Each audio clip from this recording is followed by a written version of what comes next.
Yeah, I believe I've only played on this type of deployment once before, and it was in the other league that you and I were playing in, Shane, against Sean's Tyranids, his big bug list, with like the 6 Raveners and the 2 Lictors. Yeah.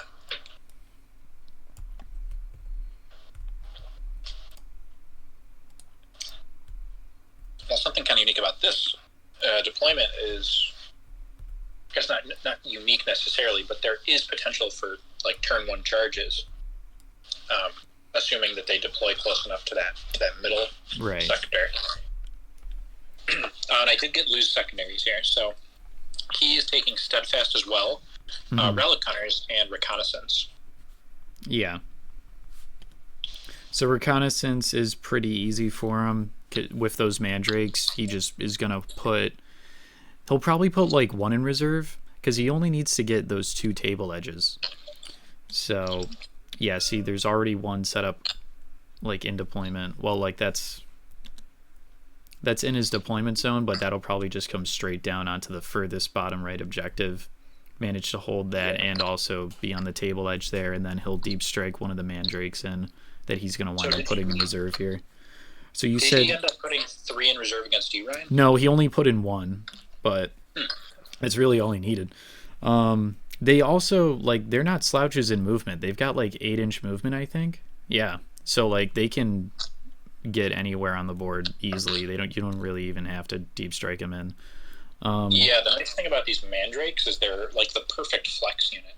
Yeah, right. For starters, for Druhkari, they can fit into any type of sub-faction. They're one of the ones that don't get the bonus, but they don't take away the sub-faction bonus. Right, and they do benefit from power from pain. So these units, they get stronger as the game goes on.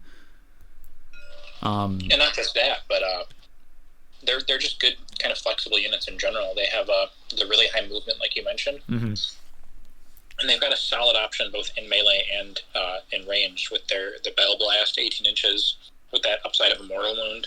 Yep. And they are also, I can't remember if it's in both shooting and fight phase, but they are -1 in one of or both of those phases of the game. They're -1 to hit. Yeah, I think they're always just a flat -1. Yeah. So yeah, and they have that invuln, and they have the feel no pain. I mean, it can be kind of a pain in the butt to take them out. Yeah, that's why I picked him up off eBay.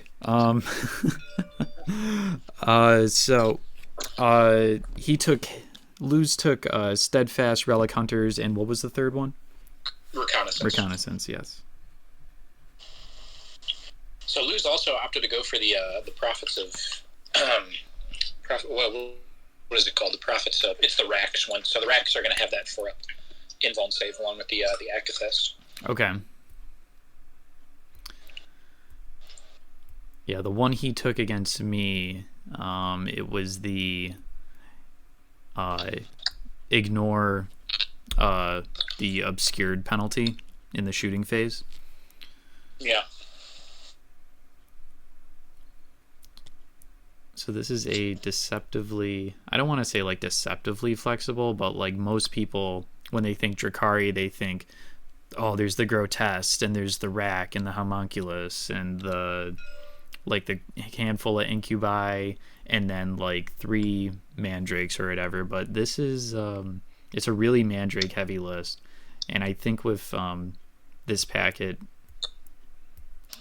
this sort of list that he's brought, it's been working out for him. I haven't seen him use any Grotesque yet. I honestly think that they're just on there just to sort of make his opponent like have to think about, oh, I may potentially be up against a Grotesque here. But I never played against a Grotesque. I'm not sure if he's run any of his games for this tournament. Yeah, I'm not sure if he's run it yet this tournament. I know at LVO, Alec Berryman, the Druhkari player, he did run 2 Grotesques when he went up against Custodes. Yeah. But I don't think Luz has had to play any Custodes players this tournament. No, that was just you and me, basically, right?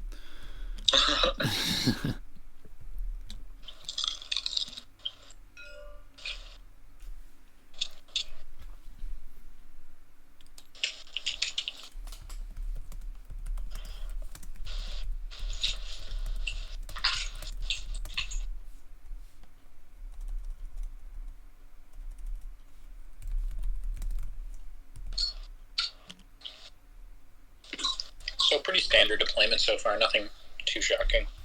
Yeah.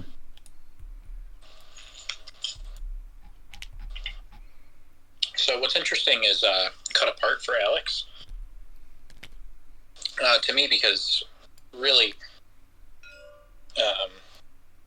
Alex really only has a few models on his team that are going to be reliable in close combat. Right. I mean, that Banshee, obviously, along with the Exarchs.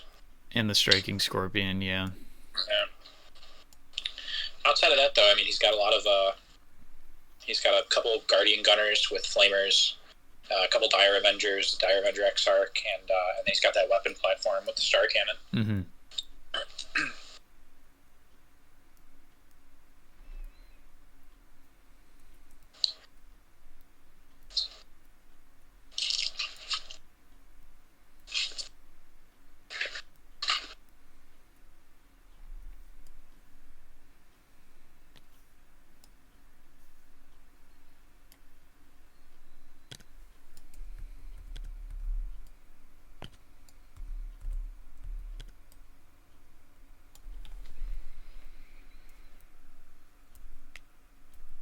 Second Banshee going up in the tower there. That's the Zealot spec. Yeah, this deployment does allow for those models to just kind of barely hang on to that silo. Mm-hmm.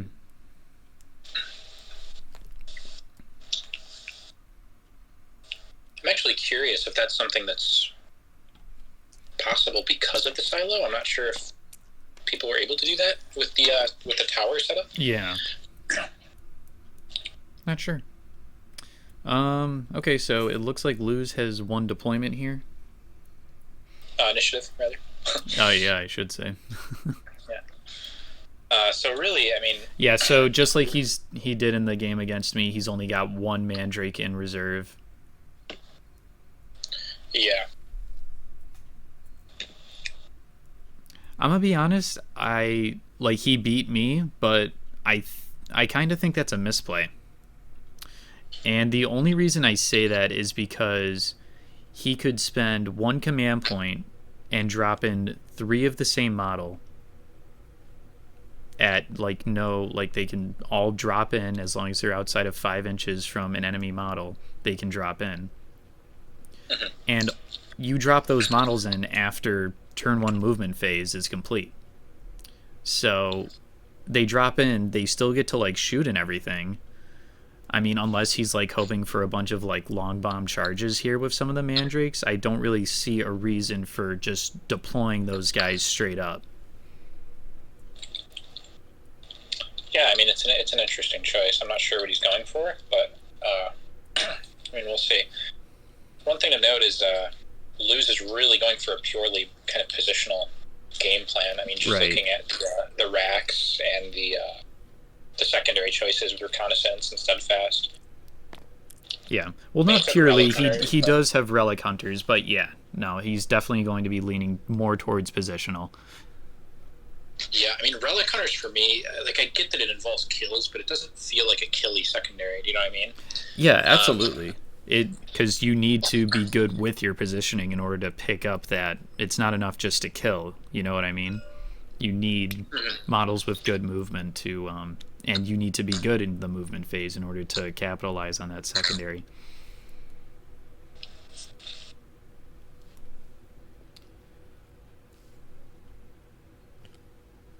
I'm gonna head over and see how Twitch chat is doing.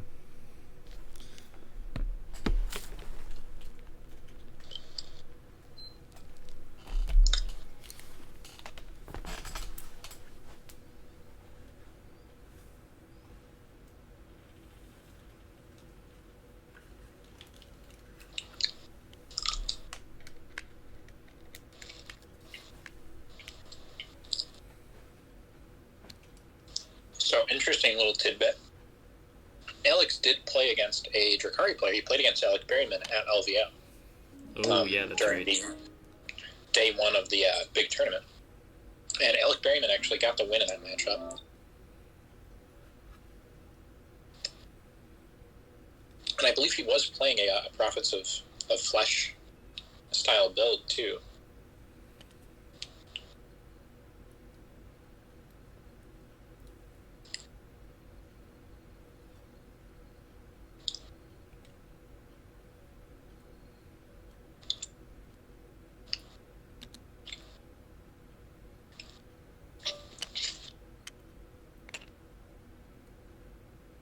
off the bat, honestly, with the movement from both of these teams, I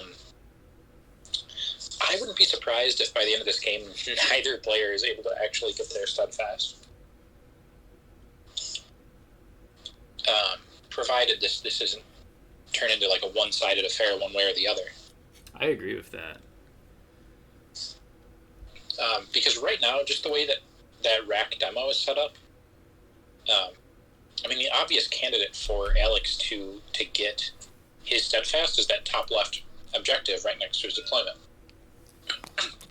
And that's not going to be that easy with a rack right there, turn one, and a couple of mandrakes waiting in the wings, too.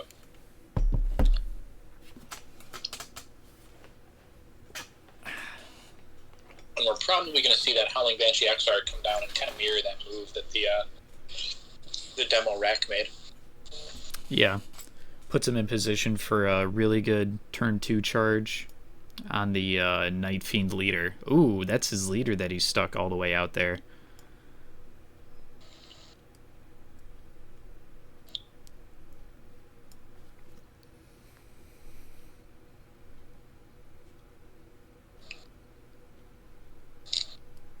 Yeah, I'm not really sure about that. If I were to lose, I probably would have kept my Night Fiend leader probably where the other Mandrake is right now. Right behind those crates there. And just have those models kind of swapped. Just because, like, there's a Dire Avenger Flamer. Or an Eldar Gunner with a Flamer just, like, right there. Pretty good, a pretty good advance roll could potentially threaten that leader model. Oh, for sure. And I mean, Eldar already with the 7-inch movement, they're moving around the board quickly. Mm-hmm. Yeah, and that's what I meant to say when we were talking about earlier about how both of these, they could both lose steadfast very easily, and that's just because both of these factions have their super high movement. You know, they both have the same tactic, fire and fade. Kind of risky here, picking up steadfast.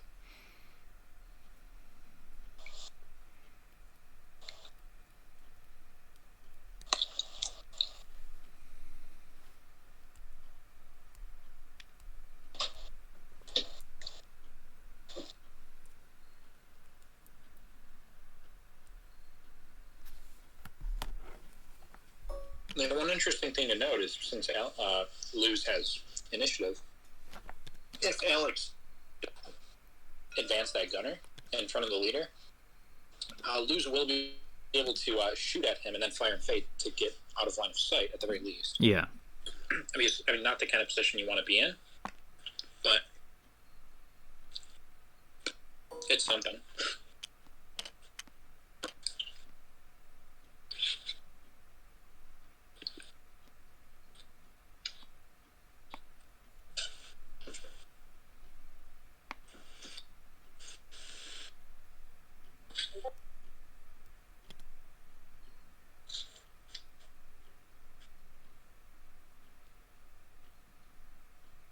So how many racks did we say Luz is running? Is it 3? Yeah, he's running 3. I'm actually a bit surprised that he's not running more than that.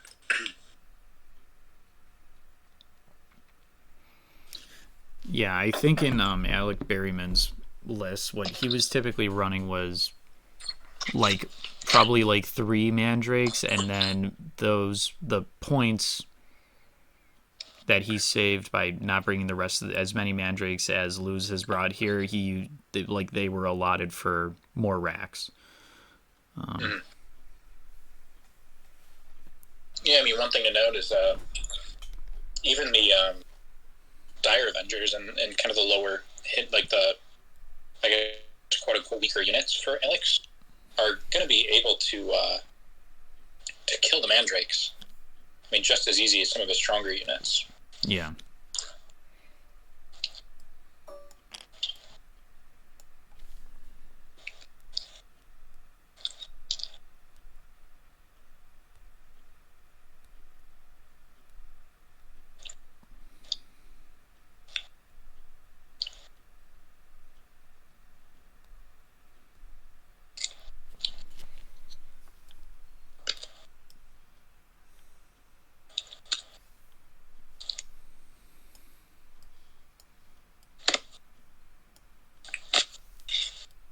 They're measuring the tops of the silos now.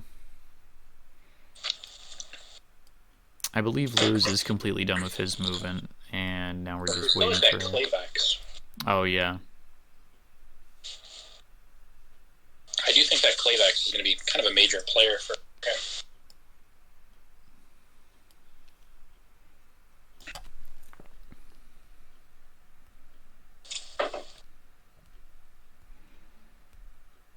Alright, so the other Mandrake is moving down. Also hopping on that point. So now he's got 3 models on that objective there. I'm going to confidently go ahead and say that that is the one that he's going to probably be defending the hardest for to get that steadfast. Oh, yeah, for sure.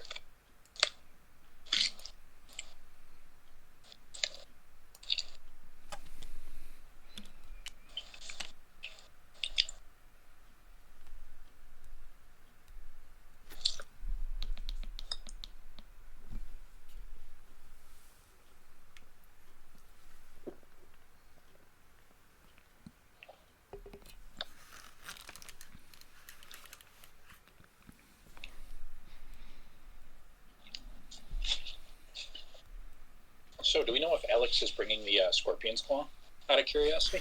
Let me take a look at the model. Yes. His combat specialist Scorpion does have the Scorpion's Claw.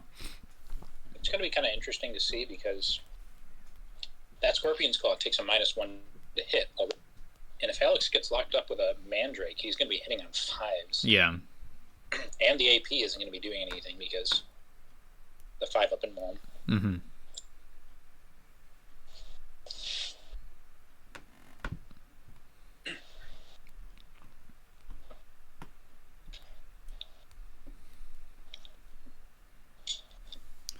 I mean, he will have 3 attacks. Well, technically he'll have 4. He'll probably have 3 with the Scorpion's Claw, 1 with the Scorpion Chainsword / Biting Blade. So, shouldn't be that big of an issue just because of the volume of attacks. But, yeah, you could totally whiff here.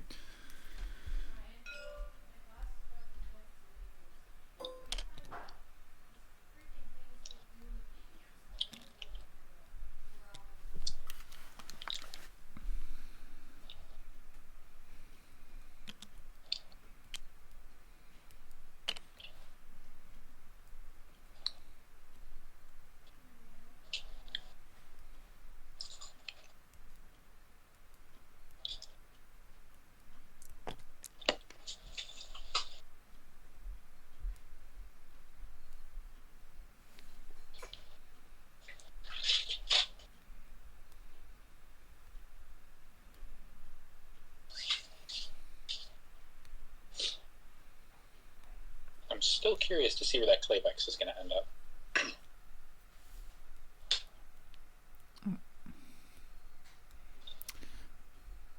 Well, he probably won't go to the middle objective. Yeah. There he goes now.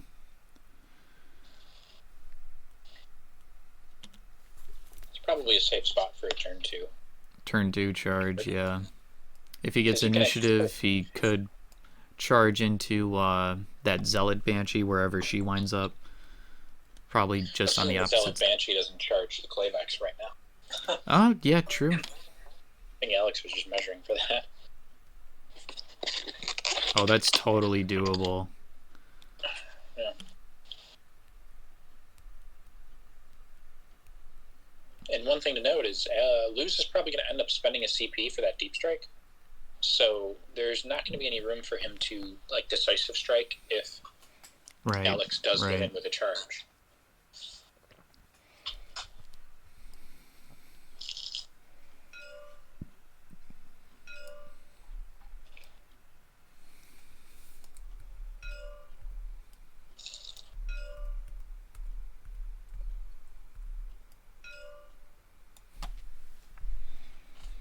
A lot of pinging going on in the top lane.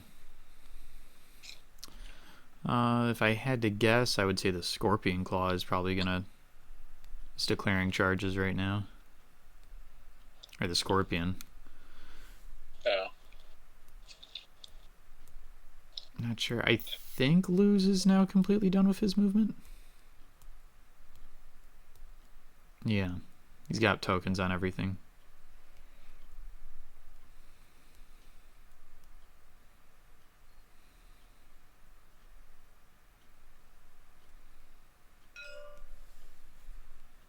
Alright, so Alex has pinged that gunner with the flamer.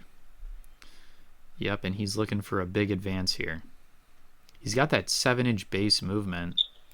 And yeah, I think he really only needs like a 1 to yeah, just to draw a line of sight. Alright, here we go. I'm the leader. And he gets a 1. Well, we'll see. Yep, so he's going to go ahead and move him the full 8, and then let's see if he's got line of sight. Yeah, he's got line of sight right on Luz's leader. Big play, big play.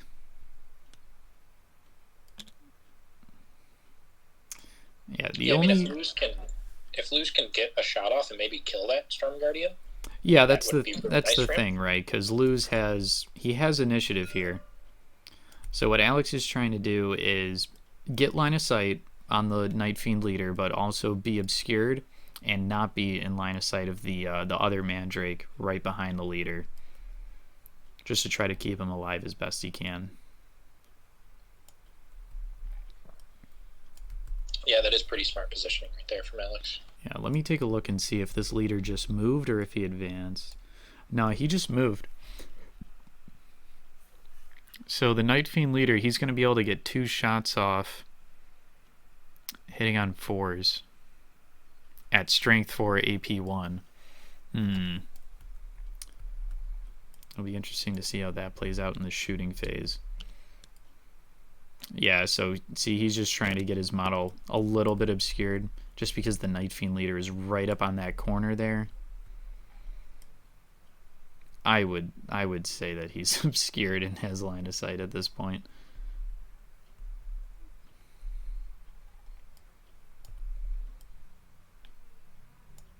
Yeah, so the numbers on that Night Fiend shooting, he's going to be hitting on 4s, wounding on 3s, and the Guardian would have to make a 5-up save.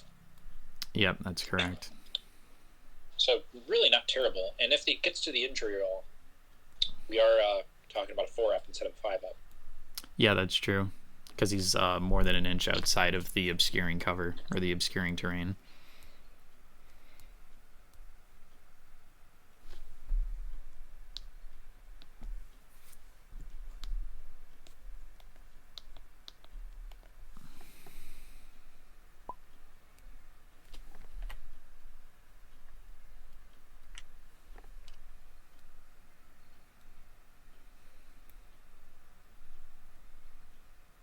Alex is measuring for that Banshee charge. Yeah. Clayvex. So it's going to be 3 inches to the edge. So something that Luz could do, actually. Yeah. If he really wants to and he feels safe, he can bring that Mandrake in for free in his deployment because he has 2 Mandrakes on separate board edges right now. Yeah. There's really no need to do a deep strike with it for sure. Yeah. And that'll allow him to save that CP for a decisive strike. Yeah, so they're just proxying models here. Try to get a more accurate measurement.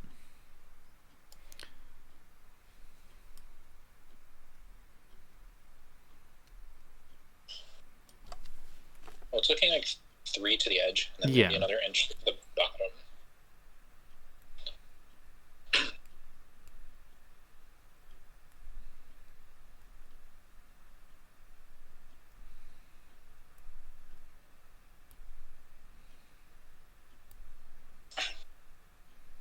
Definitely an interesting matchup here, though, with 2 players that probably would never meet in real life, just based on Luz is over in California and Alex is here in Chicago. So, and I was able to speak to Luz after his game against Cedric a couple of rounds ago, and he told me that he lives in California, but he doesn't go to any events really. Yeah, it's kind of a shame. Yeah, well, I mean, he's made it this far. Maybe he'll start going once everything's over. Yeah, we can only hope.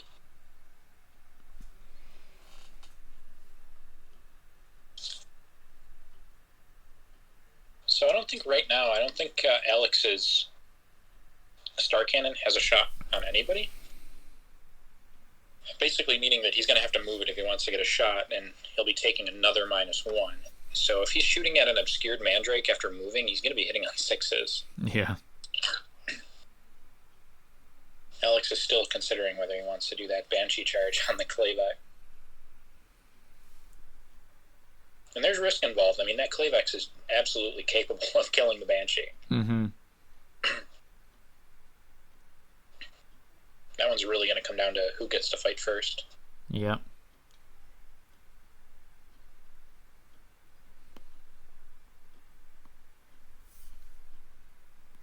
Both super squishy. I mean, the Clayvex does have a 3-up save, but it's not going to... Would you do it? Would you do it in this situation? Would I make that charge at the Banshee? Yeah, would you try to make that charge? Let me see what the exact numbers are. So,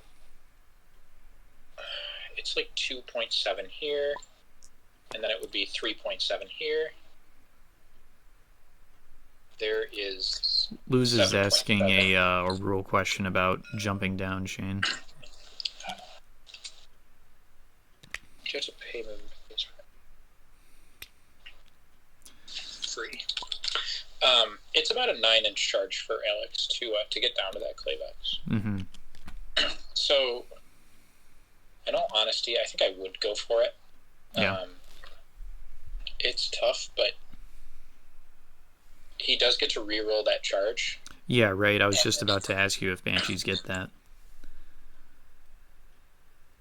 So a 9-inch charge re-rolling? Yeah. And Alex, he has other models to put on that point. On the one that's closest to the Banshee right now in the bottom right. He's got more models he can put on that, so he's not really... Oh, it looks like he made that charge. Yeah, he got a 9, actually. Yeah. Okay.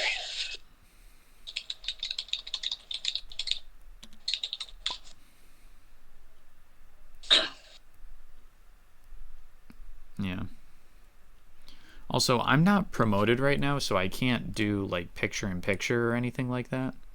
Oh, here, I'll hop out of the spectator. I'll change my color to gray, and then if you go into I'll change color. All right, cool.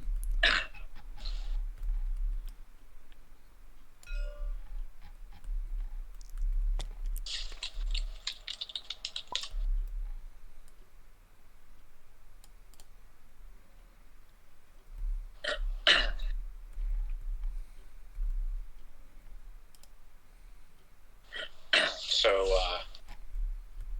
pretty big situation over there with the Zealot onto the other, the Clayvex Zealot, rather. Getting locked up by that Howling Banshee Zealot. So I think this kind of seals it. I think if I'm Luz, I'm bringing that Mandrake in my deployment zone for free. Yeah. And trying to decisive strike on that Howling Banshee.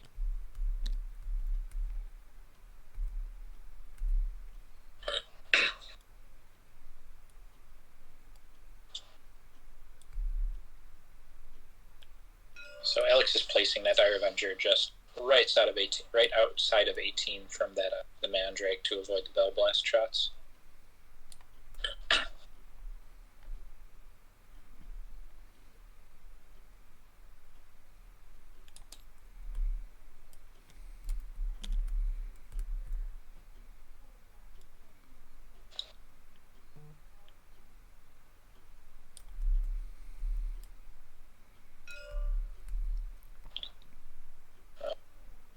Alex possibly charging.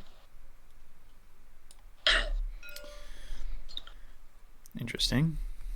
With Making the Dire Avenger. Maybe with Avenger? the Dire Avenger. I mean, he did take Cut Apart. Oh, maybe he's readying up. Yeah, that's what it looks like. Yeah, I was going to say that would be a rather unorthodox way of... Yeah, hoping for Cut Apart. He was seeing if he was outside of 8 inches of the rack demo, who has that 8-inch liquefier. Right. That makes sense. The Scorpion has just moved up onto the point, so he'll be able to hold on to that. And he'll be in a good spot for a turn 2 charge.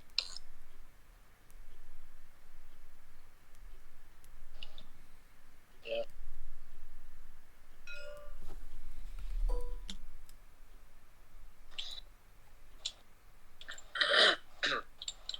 So that Howling Banshee Exarch, it's going to have 4 attacks, hitting on 3s at strength 6, so it's going to be wounding on 2s against the Clayvox at AP minus 3. Or no, not strength 6, actually. That Zealot's going to be strength 5, so it's going to be wounding on 3s. Correct. When it fights the Clayvox. But the Clayvox is going to need to make some 6-up saves. And then, if it fails those 6-up saves, hope that Alex doesn't get more than 1 damage on the D3. Yeah. This is the most effective that we'll probably see the Zealot be. This Zealot Banshee be this entire game right here. Just because it was able to get a successful charge off. So it's going to be getting that +1 attack and +1 to its strength profile for the upcoming fight phase. Yeah. I mean, if he does get that kill after this, it's really going to come down to a matter of who wins initiative. Yeah, for sure. And how they spend their CP following. So the Flamer has moved up onto the center top left objective, and he's able to draw line of sight on both those mandrakes, I think, and the combat specialist. Yeah, or no, it looks just like the combat spec and the 1 mandrake who advanced. So that's important, that the mandrake that advanced is the one that can see him, because while he does have an assault 2 weapon, I think, with the Bale Blast there, the target's obscured and he advanced, so that would be hitting on 5s. So Alex probably isn't that worried about it. And also, I mean, like, the potential for killing both those models right now would be huge. Yeah, for sure. How many wounds do Rax get? Oh, they only get 1. That's scary. Yeah, the thing about those Racks is they have the 4-up Invuln, and I'm pretty sure they get that 6-up Field No Pain as well. Yeah, they do. And their toughness 4, unlike a lot of these Dark Elves. Yeah. So the Flamer is going to be wounding on 4s against the Akathist, and it's going to be tough to kill it, I think. Yeah. Especially if he's unable to get that Mandrake out, because then he's going to need a 5 to take the Akathist out of action. Yeah, that's true. Well, here's the other thing. That model is contesting that point right now, right? So even if he doesn't kill the Akathist this round, next round, that Akathist is probably going to want to, he's going to be in a tough spot. Either he charges the Flamer, or he's probably going to be able to get shot again by the same Flamer. Yeah.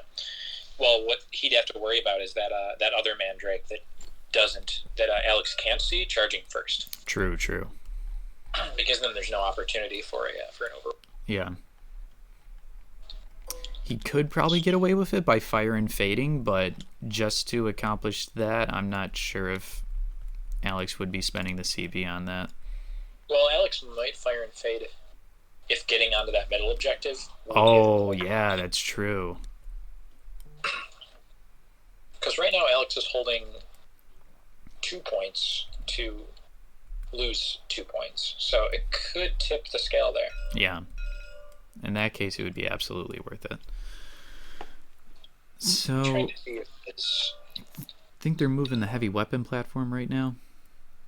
I think he wants to know if that heavy weapon platform can see the leader, but I don't think so. Oh. Oh. We might want to make a ruling on that. I would say no, just because all you can see is the tip of the base. You can't see any of the actual physical model, and since we're playing an open board and not arena, that's not how you draw line of sight. Yeah.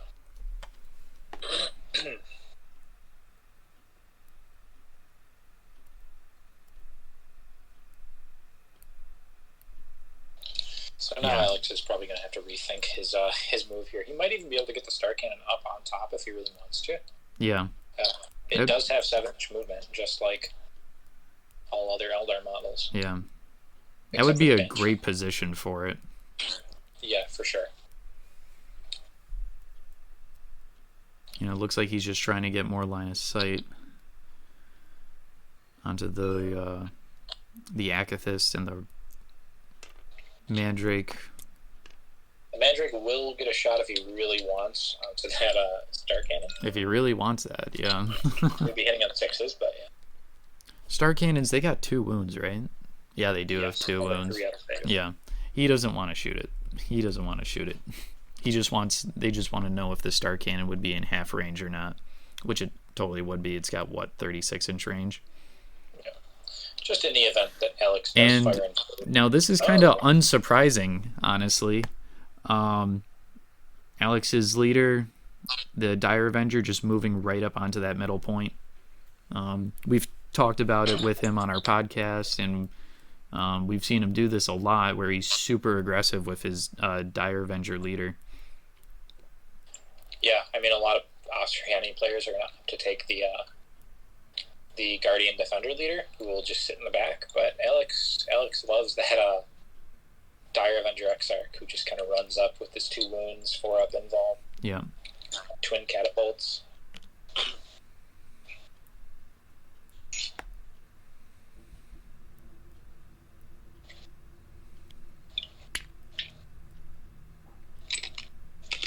Yeah, so that Star Cannon is just chilling, gonna try to snipe probably the Rack or the Mandrake on the middle left objective. Yeah. What have we got going on here? There's some tagging. Looks like we might be in the shooting phase right now. Yeah. The Dire Avenger is going to open up with his Shuriken Catapult on the demo spec. So I guess this means that Luz just isn't bringing that Mandrake. Oh. Well, he may have just forgotten about it. Yeah. I mean, honestly, it's not the end of the world if he doesn't bring it in right now. Yeah. It gives him a little bit of flexibility next round, and he gets to save the CP. Yeah. I mean, best case scenario for him maybe would have been getting a long-range shot onto the leader and bringing it in his deployment zone.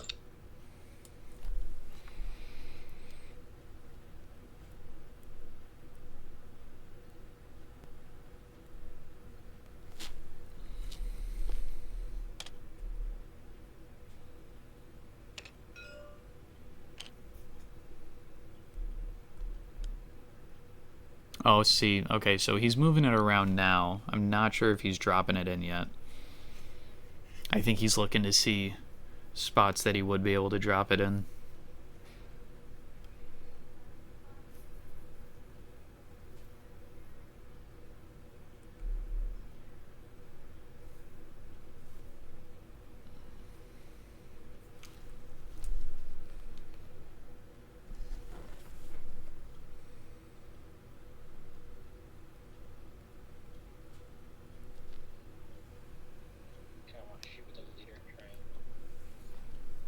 Get that flamer out. Unless, of course, the flamer doesn't actually... Yeah, no, the flamer can definitely see.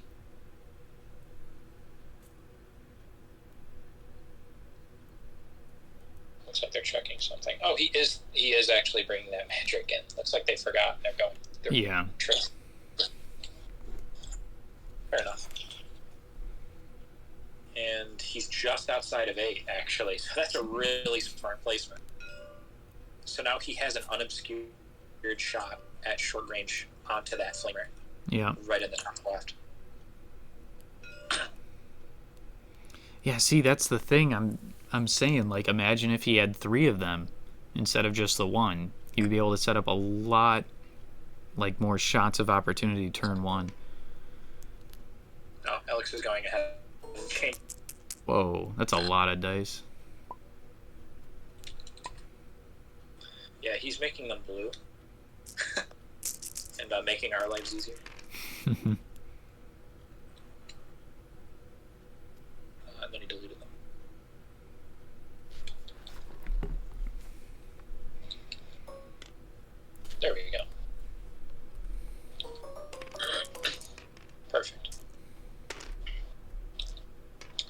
So I think now Alex is taking that shot with the Dire Avenger. I don't think he did it before. Onto that rack demo, and he does get one hit. He's going to be wounding on a 4. Gets a 6. And we're got a 4 up in Vuln. Does not get it. Oh, looks like he's CPing it. Oh, no, he gets the 6 up, feeling okay. Oh, that's what that was, yeah. That's huge, actually. And now Luz is taking some shots. Is it actually huge? Because the... Oh, yeah. Yeah. You're definitely right about that. I just realized that rack is a demo spec, and he will be able to... Well, no, I don't think he will have line of sight, but yeah, that definitely would have sucked for Luz if that model was taken out just now. Yeah. So we've got some more shooting going on here. I think Luz just rolled to see how many hits he gets with the flamer, and he's divvying up those shots right now. Yeah, I think it was Alex. Or Alex, yeah. Yeah, I'm not sure what Luz shot at. He must have missed his 2 shots on that flamer.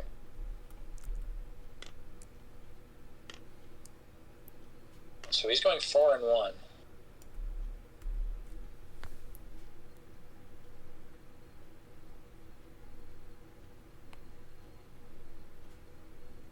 So I think 4 shots. No, he's putting all 5 onto that front Mandrake, I guess. He's thinking about it. Probably what he's thinking about here is if he kills that Mandrake, then the star cannon that he's got all the way in the backfield is going to have an easier time of shooting the Akathist. So yeah, that is true. Here we go. Oh, it looks like he's actually putting them into the Akathist. Wow, what an awful roll. Oh my gosh. I don't think he got any. If those were on the rack, then he didn't get a single one. Yeah. Because that's a toughness 4 model, and he needed 4 to win that. All right, so Luz has another shot now. Jeez, that's rough for Alex. Yeah. He's getting diced right now in this shooting phase. I think both players have hits the rack, inflicts damage. Rack makes the 6 up invuln, and then his flamer gets 5 shots, puts them all onto the Akathist, and just whiffs on all of the wound rolls. Yeah. That was pretty shocking there. Yeah.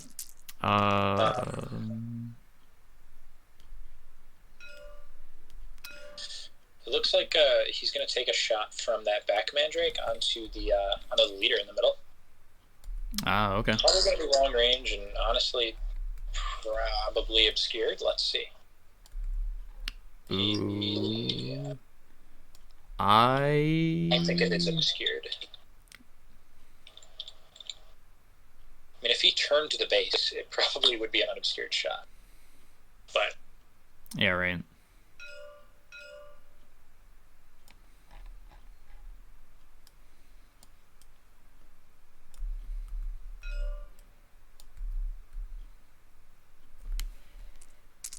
All right, so 2 shots going into the leader. Probably looking for 5s, I'd imagine.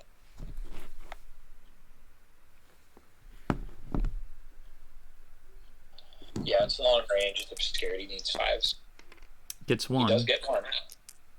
Looking for 3. Does not get it. Pretty pitiful shooting so far. Yeah.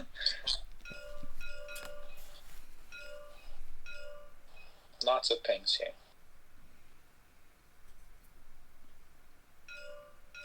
Looks like I don't know what Alex is pinging right now. He's pinging all over the place.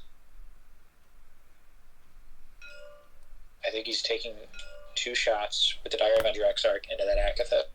He really wants that. Yeah. And is it obscured? That's kind of an interesting question. I think so.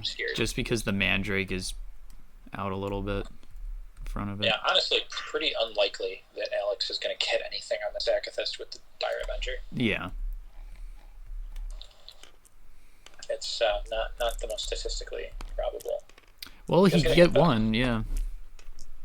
and he fails Does not wound.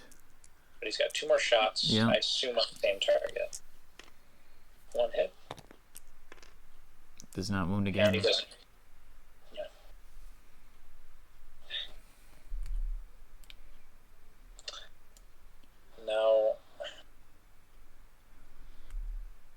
Now he's going to take that shot with the Mandrake onto that.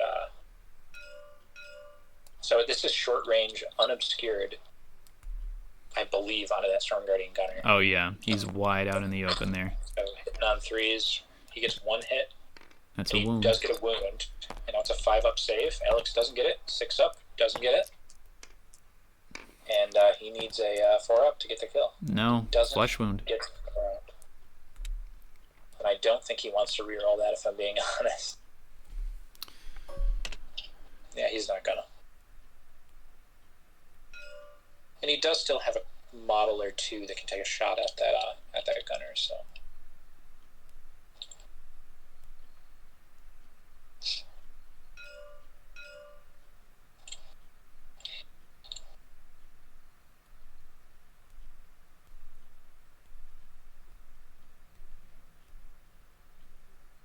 One nice thing for Luz is neither of his reconnaissance bodies are really in any danger, so he's probably going to get that at the end of this round. Yeah, I was just thinking that. Meanwhile, for Alex, he might be able to kill the Klavex that he was able to successfully charge. Might be able to consolidate in, get that Relic Hunter point. Alex is re-rolling a wound roll, so he gets a wound. Yeah. Not sure who this is on, but that's a failed armor save. Yeah. Here's the injury roll, and that is an out-of-action model.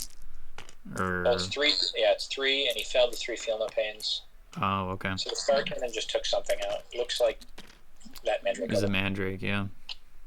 Unfortunately, that guy's not gonna. Yeah, those Mandrakes, they do not flip, as me and Luz found out in our game.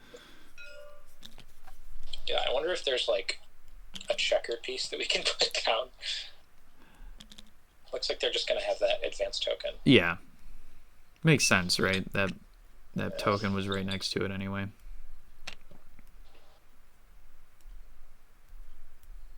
There we go. Alright, so Alex has pinged the other Mandrake. The one that's right on the edge there. That wound reroll was actually pretty huge, because now Luz can decisive strike without getting contested over there. Oh, yeah, you're right.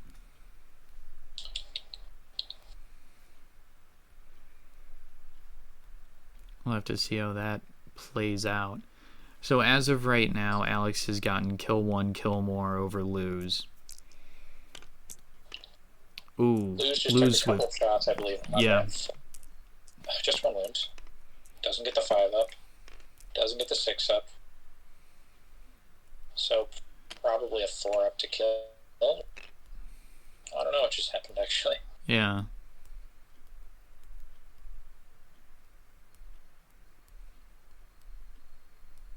Does not appear that anything happened.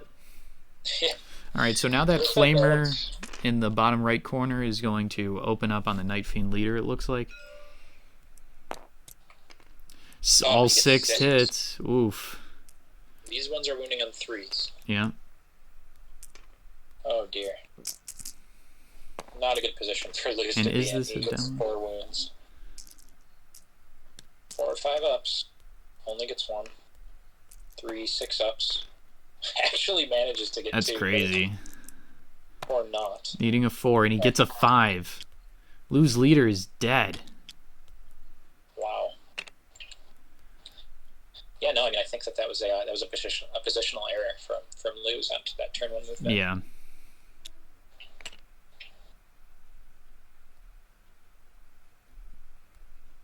Yeah, I can't think of any reason why you would have wanted to put his leader in that position. Just an error. I mean, they all look the same, you know. So maybe as he was deploying them, I don't know. Yeah. Just get mixed up, I guess. But yeah, losing your leader turn 1, Luz is going to be at a pretty big disadvantage here, at least when it comes to matching the tactics. Are we seeing a... Luz did Decisive Strike. And they're slow rolling the wounds to see what the damage is going to be. So that's another wound. Alex fails to save. It's 1 damage, though. The next wound is going to be 2 damage, I believe. Alright, so he fails it. This is huge. That's a dead Exarch right there. All right, so now they're both going to be tied at kill 1 here. Or no, that's incorrect. Alex is going to be at kill 2 because he took out... Yeah, the Mandrake and the Night Fiend. The Mandrake and the Night Fiend, yeah. And Luz didn't get that injury roll. But Luz does have Relic Hunters, if I'm not mistaken. So yeah, so you see him consolidating towards that... Well, I would guess it would have to be the Dire Avenger here he would have to be moving closer towards. Yeah. But yeah, so he'll be picking up Relic Hunters here. So it's kind of a big swing here, though. On one hand, Alex is debatably his most important model. But Luz lost his leader, so... And Luz is going to be getting... Or Alex, rather, is going to be getting... hold more this round and kill more.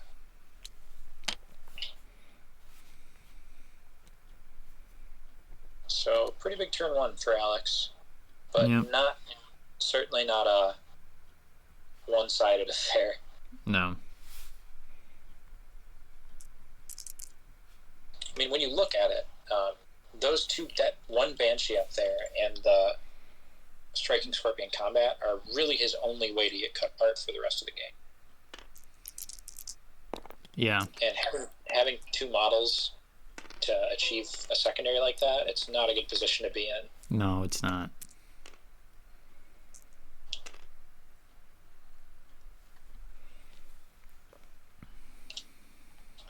Also, Luz definitely scored Reconnaissance there.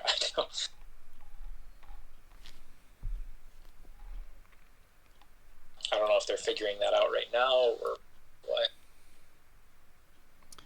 Well, you should maybe DM him.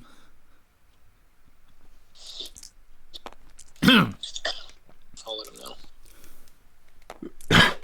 Excuse me.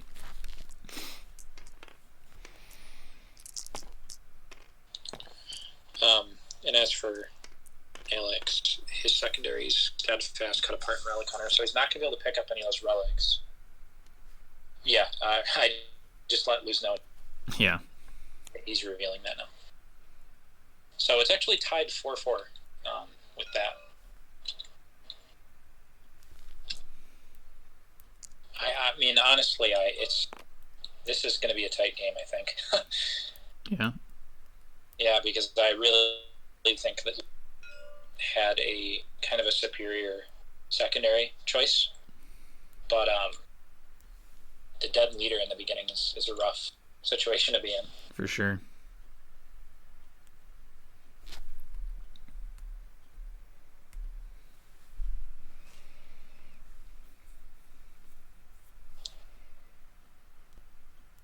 Yeah, so right now the score is 4-4.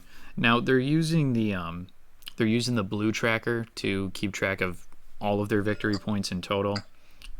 Should be noted that you can only score a max of 12 primaries in this packet. So I am keeping track of their scoring at home. Oh, yeah. Just for everyone's convenience, I got it right in front of me. So Alex was able to score hold more, kill more for a total of 4 points. And then Luz was able to score Relic Hunters, Reconnaissance, hold 1, and kill 1, also for a total of 4 points. Yeah. Also, Alex just got a charge off on that rack. Although I'm actually wondering if he only rolled a 3 on the charge. Now, was he trying to charge that rack? I'm assuming, because it was out of line of sight, but it looks like they're measuring just outside of it.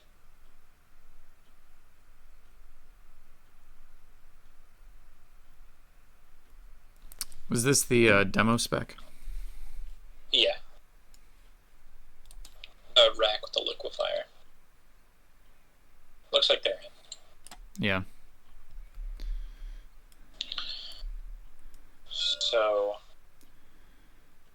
believe Lou's actually decisive moved.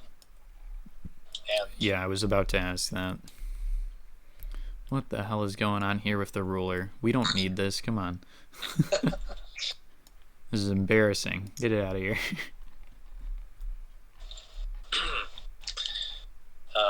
and I think Lou's might be looking for a decisive move. Charge here with The combat spec? Yeah, maybe. I feel like I would go for the Mandrake, if anything. Well, Alex overwatched, and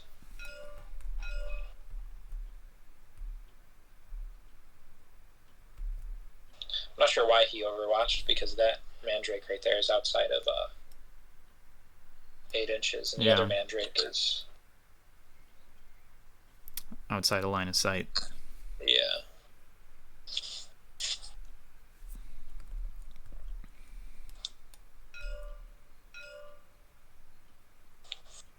Okay, so it looks like that's the target of the charge. Or rather, that's the charger. So he's going to fall back with the flamer.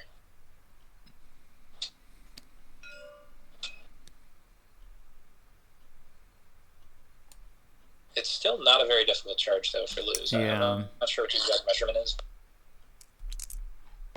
Well, you know, what he might be trying to do here is just pull the model off the point. Oh, I think... Oh, wait a minute. I don't know if a 5 does it. Yeah. That's 3 inches right there. He's not going to be able to make it in. 3.5. Yeah. Only 1.5 gets him right there. Yeah. That's super, super unfortunate. Yeah. And he's outside of 1, and he doesn't have a CP to re-roll it. Yeah. Oh, but you know what? He gets to re-roll charges because it's round 2. Oh if my! I'm not mistaken, right? Oh my! I will look at it right now. Yeah, he re-rolled and he got a 9. That's insane. That is insane. Oh my gosh. Yeah, in our ramblings, we forgot that Druhkari is a very good faction. Yeah. And they just get better. They come in pretty good. But then 4 rounds from now, they're all juiced up on their hallucinogens and their stimulants. They're illegal narcotics. So yeah, I mean, it's going to be pretty tough for Alex to get that relic up there on that from the Mandrake that died.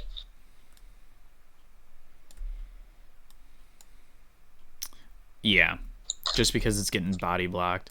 Could see the Dire Avenger kind of... I mean, he is super aggressive with that model, so might see some Fire and Fade going on with it, maybe. There, so lose 1 initiative, but he contested the decisive move from Alex. So I see. At least I think that's what happened. I'm not sure who won initiative, but either way, I know that Luz lost a decisive roll. Yeah, and he's considering a charge onto the Dire Avenger down there. The one on the objective? Yeah. Okay. And potentially also the Flamer as well. Oh, yeah. Why wouldn't he, man? Because it's out of line of sight. There's no reason, like, not to. Yeah. Yeah. So he'll be charging both of those. Dire Avenger will... I don't want to say anything because that Dire Avenger falls back. Then he's going to be closer to the Clavex. Yeah, that's true, actually. Yeah. Real tough spot here. So they're measuring right now. So it's 4.5 to get around the corner, I think. I mean, he might really only need like a 6 to get to that. Yeah. And he's re-rolling the charge. Bruh. Yeah. Oh my gosh. Those mandrakes on my shelf now. I think I might start assembling them tonight, honestly. Yeah, man, they're really strong. They're great models.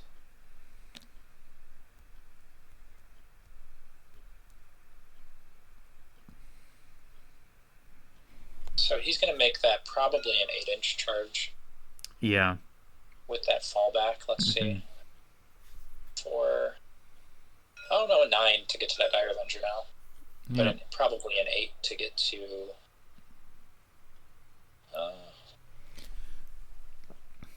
Man, and just for anyone like watching this at home, like I just want to put into perspective how big the power from pain ability that Druhkari gets is, because some of these things that they get, like as the game goes on, those are whole subfaction buffs. Yeah. Like the +1 to hit, like that's not even like a flat subfaction buff. That's just a it's just a thing. But the like Black Templars, their thing is you get to reroll charges. What's the Heretic Astartes? The World Eaters Heretic Astartes? Renegade chapters. Renegade chapters. They get to reroll.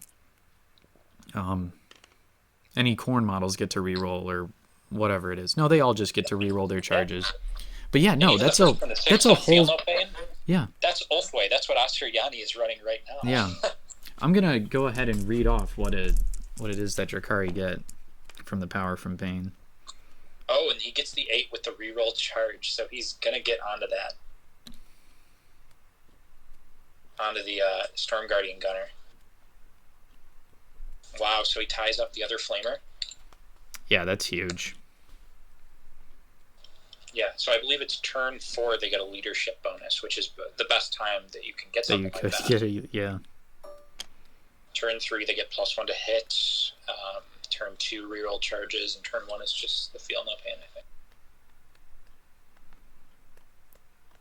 Yeah, I got it right here. So power from pain, turn 1, roll a d6 each time this model loses a wound. On a 6, that wound is not lost. Round 2, you can reroll the dice when determining how far this model moves when it advances or charges. So it's not just reroll charges, it's reroll advances as well. Yeah. Round 3, you add 1 to hit rolls for the model in the fight phase.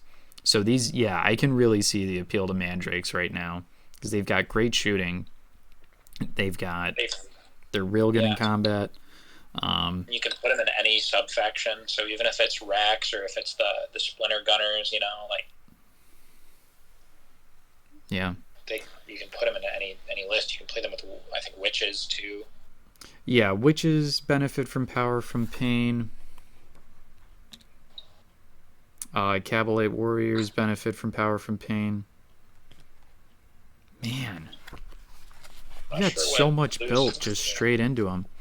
I think that's actually a big misplay right there from Luz. What the heck? Could end up costing him a point because he moved the rack onto the point, but he could have just moved it a little further and been within an inch of a board edge and on the point. Yeah. As someone who took reconnaissance a lot this tournament, I found myself making the same sort of mistake. Yeah, it's really easy to forget stuff like that. Yeah.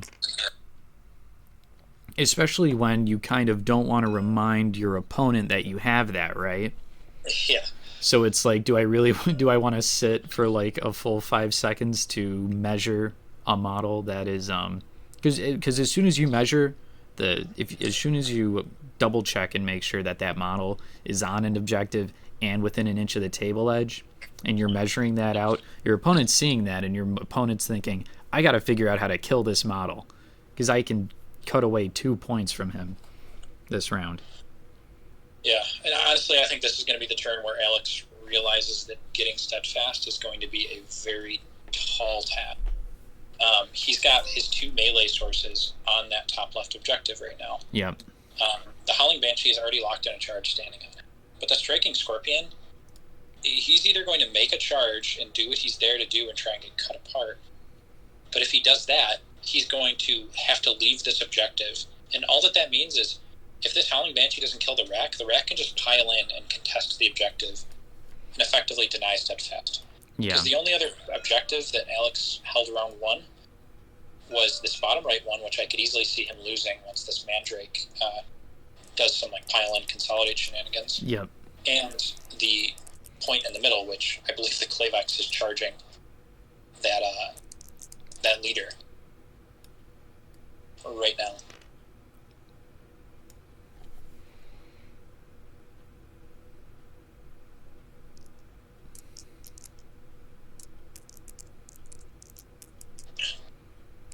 Now, do the incubi, do they benefit from power from pain? I believe so. I'll take a look at it. I feel like they would. Not sure. Oh, Alex actually just threw a grenade. Oh, the plasma grenade. Yeah, he only got 1 hit. Oh, but he might have. He gets 2 hits because our Avengers Overwatch on 5s and 6s. But he only gets 1 wound through. Yeah. So this is what the. The Clavex is going to live even if he can't save this. I thought plasminades were D3 for some reason. No, I think they're D6. No, D3 damage. Oh no, they're just 1 damage. Okay. They're 8 minus 1. And he makes both invulns. Oh no, that was the charge. Okay. Still boxcars, like. All right, yeah. Yeah, that would have been wild. The Clavex actually has a 3-up save and 2 wounds, so it's a pretty tanky unit. Yeah, for sure. And now he's locked up the leader, so even with the 4-up invuln that the Dire Avenger Exarch gets, I mean, that Clavex has 5 attacks, hitting on 3s at strength 5. Yeah. All right, so the incubi also do benefit from power from pain. Every Druhkari model benefits from power from pain. This is ridiculous. Absolutely ludicrous. Yeah, they're a ridiculous faction.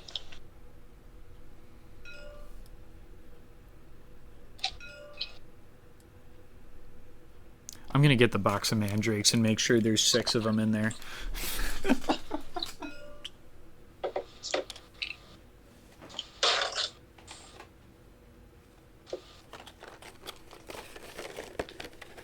All right. Let's see here. Oh, it looks like there's only 5. Yeah, you'll be fine. That's upsetting. I'll just like proxy a witch.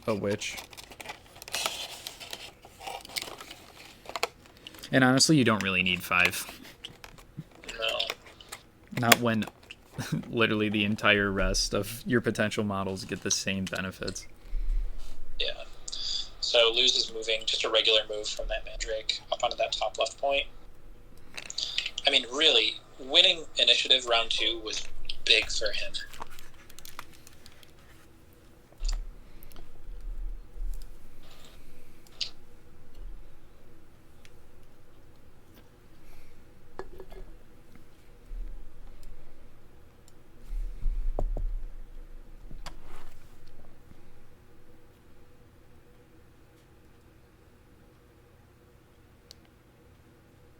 Yeah, so if Luz does get an Akathist onto that Howling Banshee, he's charging all over the place. So if Luz gets a Howling Banshee, or the Akathist Banshee, he'll get to fight first, even though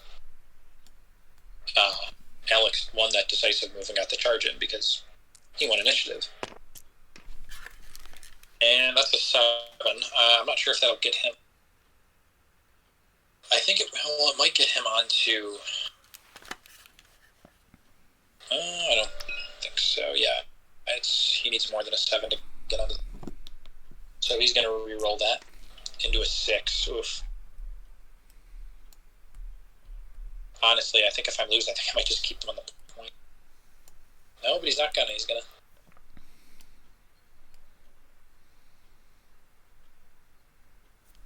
Yeah.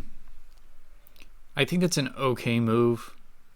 The Star Cannon is still somewhat of a threat to the Mandrake that's on that point there. But there's no other model that's able to get onto that point.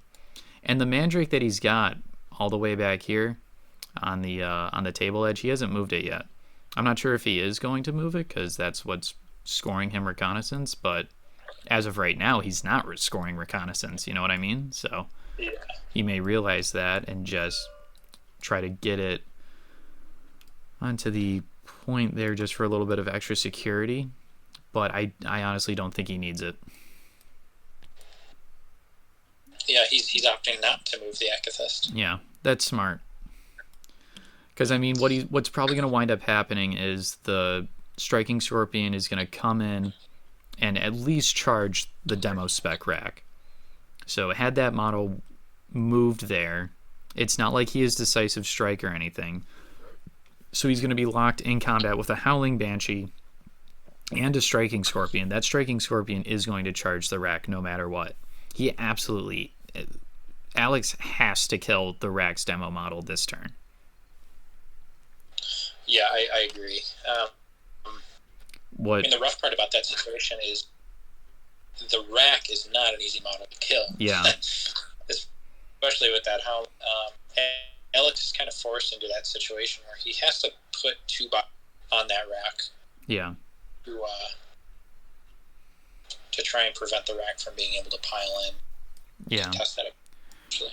Probably what's going to happen is the Striking Scorpion's going to charge into the rack, and then we'll see the Dire Avenger that's scoring him reconnaissance right now bump up onto the objective, and then the Guardian Defender that's just sitting in the backfield behind the bottom left container. We'll see that model move up to where we see the Dire Avenger right now. That way he'll be able to keep scoring his reconnaissance while also putting another body onto the objective. He actually moved the Akathist up closer to the Flamer. Yeah. That's interesting. That's a good move. It's not like that Flamer's going to be shooting anything this turn. It's already stuck in combat with the Mandrake. And it sets him up for a better turn 2, or I should say turn 3 charge. The only issue here is that it's out in front of a Star Cannon. Now it is obscured, but you're kind of risking that model. Yeah, before the Star Cannon would easily be able to go see him, but now at the very least, it'll be a 5-up on the injury roll if it gets there. Yeah. So he's kind of conceding. I actually don't want to say conceding just because it's a rack that's over there. But he's... Oh, wait, I think that Mandrake made that charge under the Howling Banshee. That's... Yep. Oh, maybe he did, maybe he didn't. Oh, no, he only got a 4, sorry, I thought he got a 6. But I'm assuming he's going to reroll. Oh, maybe with the reroll he didn't make it. Yeah, with the reroll he got 4, it looks like, was his last die roll, so I don't think he was able to get in there. So he's kind of, I think Luz has made a conscious effort to not try to score reconnaissance this turn. Yeah. Which is mind-boggling. He can still get it if he piles in downwards with this Mandrake on the bottom right. But he's failing some charges where he really needs. Oh man. Alex's turn to move now, and he's declaring charges on the right. So he's moving a body off of that objective, so he really better hope that Howling Banshee can kill that rack demo. That rack, it's got a 4 toughness, and the Howling Banshee, it's only got 3 strength. Not really sure if that's the right move there. This is just a plain old Howling Banshee, right? Mm-hmm. Yeah, so the Striking Scorpion does get a successful charge onto the Mandrake over there. Uh-huh. And I think on the Akathist too, actually. And actually, if he locks up Akathist... Oh. The other thing to consider here is that he's taking cut apart, you know? Yeah. So just trying to get as many combats as he can this turn is going to be for his benefit. Yeah, it does look like he gets stuck in with that Akathist, and that's probably the real target of this charge here. I mean, really... Because like they're not -1 to hit, unlike the Mandrakes. Yeah, he's going to be hitting the Mandrake on a 5 with that Scorpion's Claw. However, the Akathist is a pretty tanky unit in his own regard with the 4-up invuln. True. So, I mean, I don't know. This is a rough spot. And now that Star Cannon can't shoot the Akathist anymore. Yeah. So it looks like that Star Cannon is going to be able to move 7 inches onto the middle bottom right objective and have a shot on the Mandrake all the way over there. That's what I was talking to you earlier about. Yeah, Alex is going to have to move that comm spec out of the way, so probably move him and then move the... Yeah. It would be at long range and obscured, but I mean, it's paired with a comm spec. Actually, it probably wouldn't even be at long range. But it will be moving, and it's a heavy weapon, so... Actually, if you want to measure that, it would be 18 inches from right around here over to that Drake. No, it's not long range. Yeah. But probably obscured. Yeah, risky business. So there goes the... Yeah. Getting out of the point. Yeah, at this point, this is going to be the steadfast point for Alex. Which is not ideal, because it's so close to that Clavex and so close to that other rack.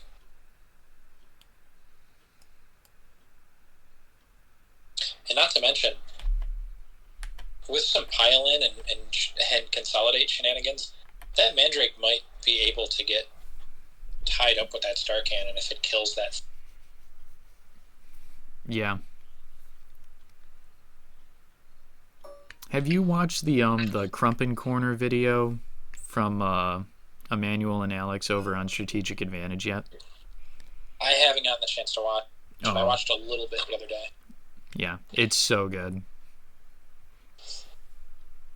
It's all about just figuring out the combat phase, and they talk about, for a good 15 minutes, I want to say, they talk about using pile-in and consolidation moves to kind of do this thing called a slingshot, where you can charge a single model, and then, after that fight phase is done, consolidate into another model. And if the model that's doing all that movement is able to fight again for whatever reason, say he's like a Khorne Berserker or something, then he would be able to fight, pile in, consolidate all over again.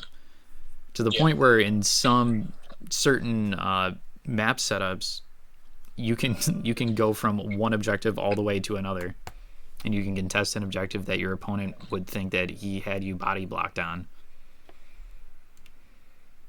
Yeah, no, I think there's so many little intricacies with the those pile-in and consolidate moves that a lot of people don't really think about. Yeah. And, I mean, at this level, these are really good players here. So I wouldn't be surprised to see Luz do some stuff like that. Yeah, so it looks like they're trying to see if the Star Cannon is line of sight, and he absolutely does. Target would definitely be obscured. So what we could see is this Mandrake right here doing a pile-in move. Yeah. Maybe right around here.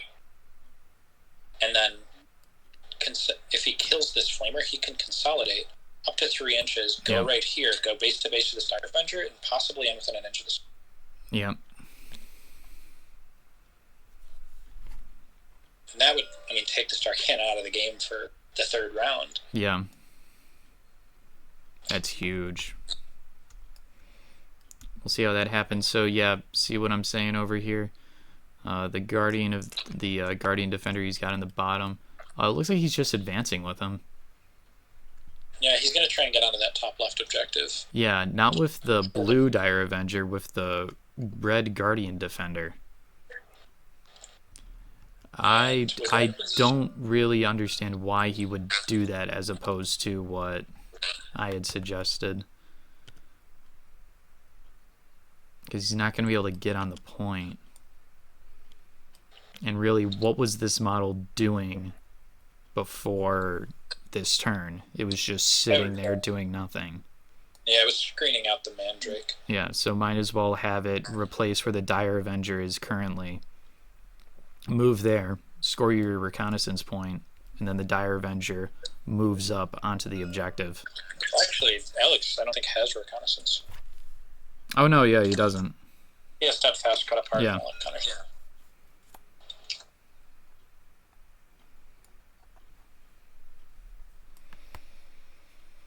Well, that Guardian Defender and that Dire Avenger. Okay, yeah, so now the Dire Avenger has moved up and measure in line of sight onto the Mandrake all the way in the back on that corner. Yeah, that's an obscured okay, so Mandrake. now this is kind of making sense. Yeah.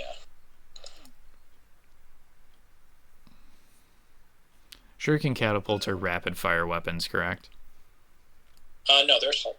Oh, okay. At least the variety that Dire Avenger gets is 18-inch assault too, and the Guardian Defenders have 12-inch assault too. Yeah.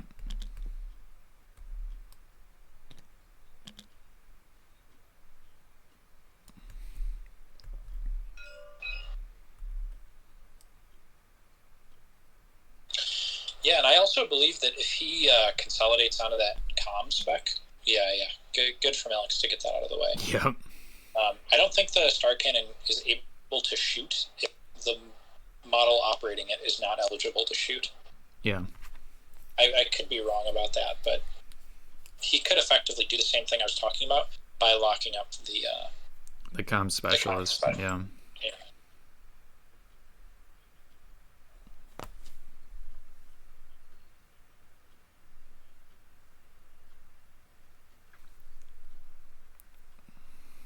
So doing some measurements here. Yeah, I mean these fights are going to be really interesting to see. We might see a decisive strike for Alex over with the striking Scorpion to try and get him to fight before Mandrake can do anything. True. Yeah. He's got the CP for it. Looks like he changed his move a little bit with the... Oh. Oh, wait a minute. I think what we... No.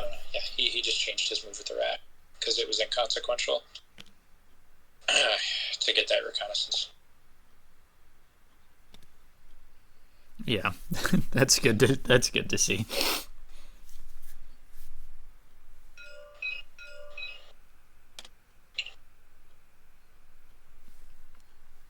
He almost didn't score it last round until we reminded him. Yeah, that's true. So I think Alex is shooting right now, or actually Luz is technically going to get the first shot, and he gets a hit actually on the Star Cannon. Unless he's shooting at the comm specialist, which would be the right target. Yeah.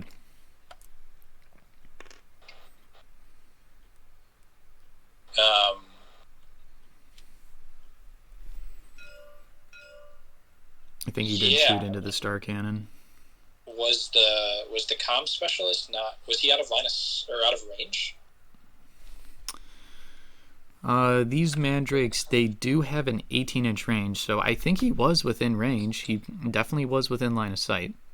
Yeah, if so, that's... I think that was just a poor choice of target.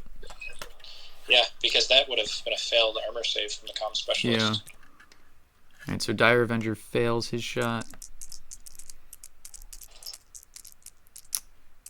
I think he's throwing a grenade, actually. Oh. And he misses. I have no idea. Yeah, me neither. I think he's just rolling dice at this point. He whiffed, and then he rolled rain.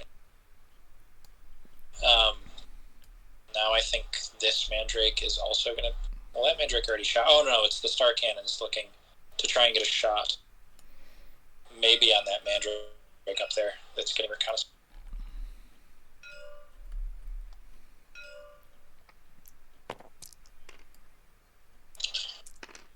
He missed.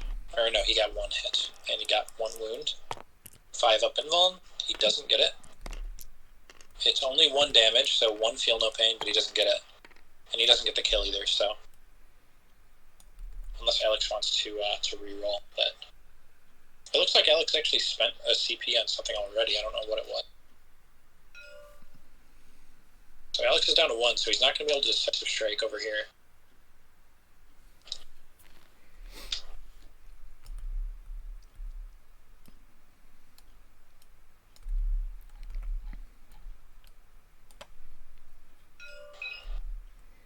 Alright, so it looks like the Mandrake's going to be putting all his attacks into that striking Scorpion combat spec.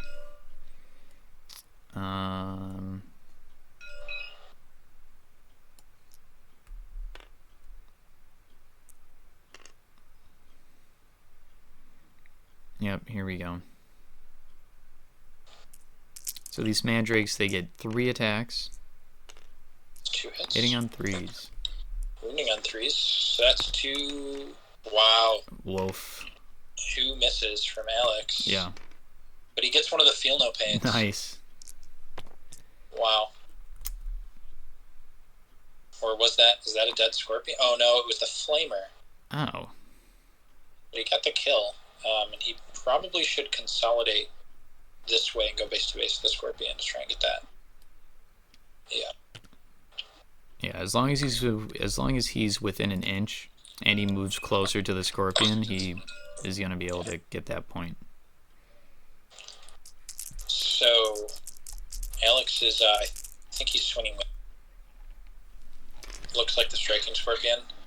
Not sure who, but if it's into the what? So now, would you want to put the attacks into the rack here, or would you want to put them into the Mandrake? Because the Mandrake's going to be scoring the point. Yeah, I mean, it's kind of a damned if you do, damned if you don't situation. Because you're hitting the Mandrake on 5s, but it looks like you got 3 wounds through him. Maybe the Akathist. Yeah, that's onto the Akathist.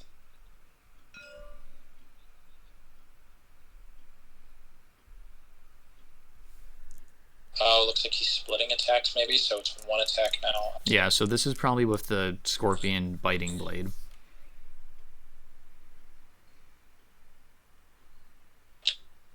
Oh, and it hits.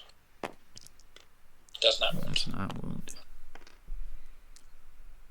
And Luz rolled a 6 anyway, so even if that did wound. Oh, he's slow rolling the wound rolls. So that's a dead Akathist. Yeah. No, put it back. He's got Relic Hunters.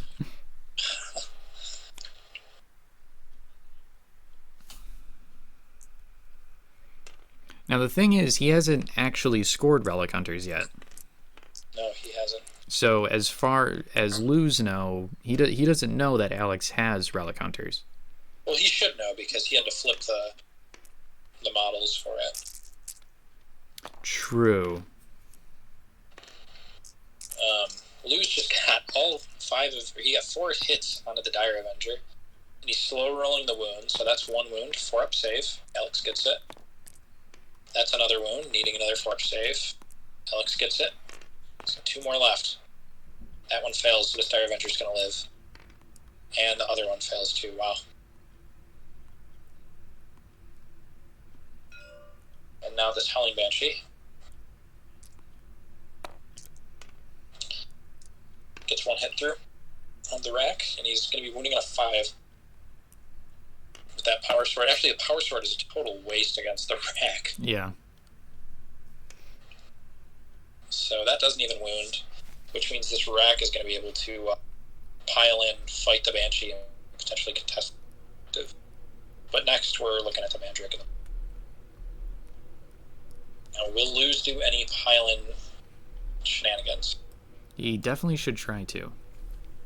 I would say give it some thought. Yeah. It's just outside of the Because as long as he winds up closer to one of the 2 initial targets of his charge, then it's legal for him to do that. Yeah, he's trying to figure out which of the 2 is closer, so which he would have to consolidate towards. Because I think he really wants to consolidate towards that comm specialist. Well, it would have to be into the Flamer, without a doubt. That model's... Consolidate, assuming that he gets the kill in the fight. Oh, I see what you're saying, yeah. Yeah. So he's not base to base with the Flamer. So what he could do is he could pile in base to base with that Flamer, and also be closer to the Dire Avenger, who is also a target of the charge. Oh no, he can't, because that... I don't think it would work here, because the blue Dire Avenger that you see there, he was not able to successfully charge that model. He got 3 wounds down on the Flamer, so that's 3 5-up saves that I make. Makes 2. He missed 1. Or he makes 2, and now he's got the 6-up feel no pain.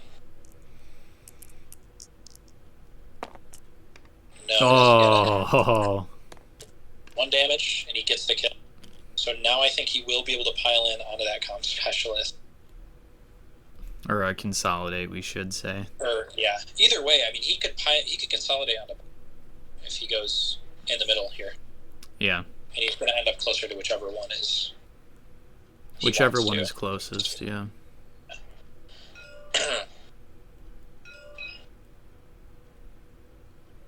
I think he's trying to figure out that comm specialist needs to be eligible to use the star cannon.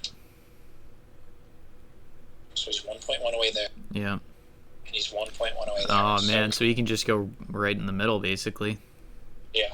I mean, even if... Yeah. Looks like he's just going to go closer to the comms, so that the comms is now locked up in combat. Because I guess there's no point in getting on the point, because he can't get it any. Yeah, true. And it would give the that Dire Avenger there an opportunity to attack. Yeah, so as is, only the comms will be able to attack. Yeah. So he'll swing right now, I think. He hits on a tree, and he hits, and he doesn't wound. So that's going to be a Mandrake. That Mandrake's fine.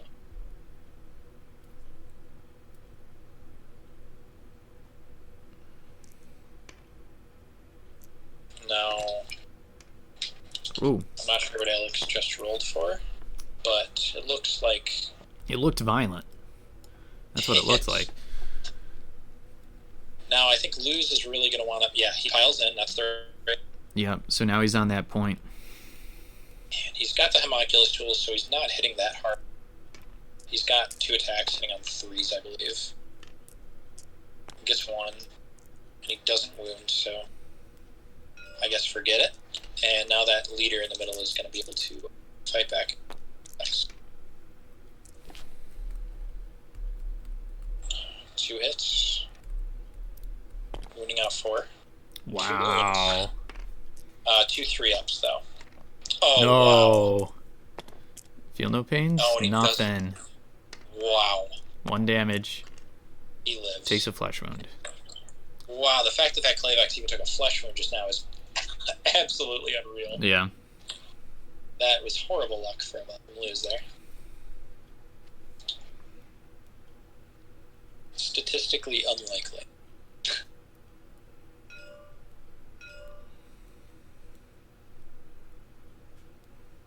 So there's a couple of flesh wounds. Blue's on the board. He's got 3 dead, I believe. So he's not looking at a break test yet, but he does have to make some nerve tests. He cannot auto pass anybody. Yeah, because he's out of CP. Yeah, the Clayvax actually can't fail, I don't think. So the Mandrake is without leadership 7.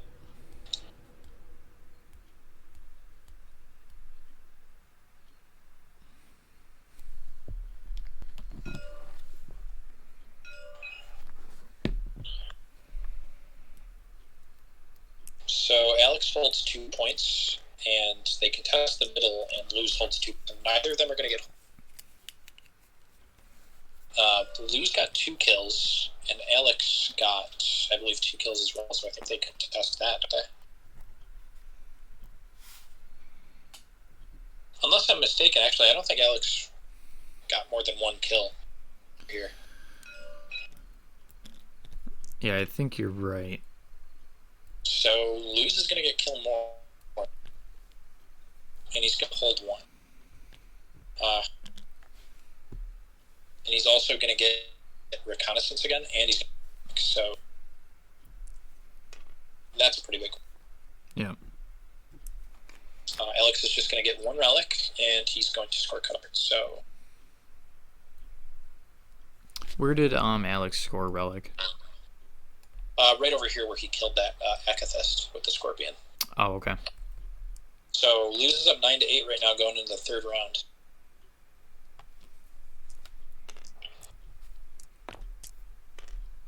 Looks like initiative. Alex 5. 6. This is another big round to win initiative. Especially when you have Alex, who, I mean, obviously desperately wants to get in a situation where he can get his charges off for cut up. Yeah. So Alex has 2 CP, so he can make that decisive.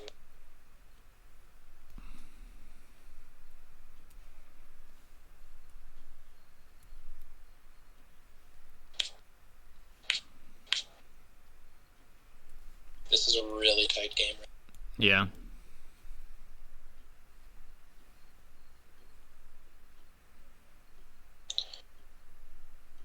Could Man, really. if that Dire Avenger XR got that kill in the back, this game would. Oh yeah, that would have been huge. Yeah.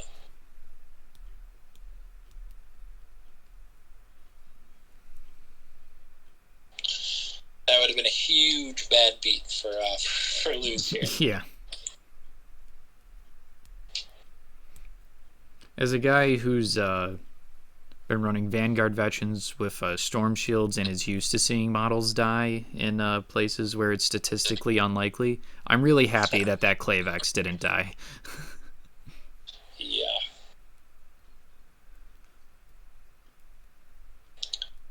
So as of right now, it is important to note that both players still have their steadfast objective. Yeah. That's what they're going to be playing for here coming up. So, do you want to go over the wording for steadfast? So it's as long as there's any objective on the board that they have held the entire, then they're going to get 3 points at the very end. So for Alex, the only candidate for him to get that is this one here, and then this one on the top left. Yeah. Right now, it's looking like Luz is going to be able to take that objective away from him. The one on the bottom right, that is? Yeah. So I think we're going to see that Guardian Defender on the left move on to that. Ooh, that's a 10-inch charge from the rack there. Yeah. And if it's not long enough, or if he doesn't make it in, he can just re-roll it. Because they just get that. That's crazy. Oh, wow. 10-inch charge. That's perfect. He can get right there in that Dire Avenger.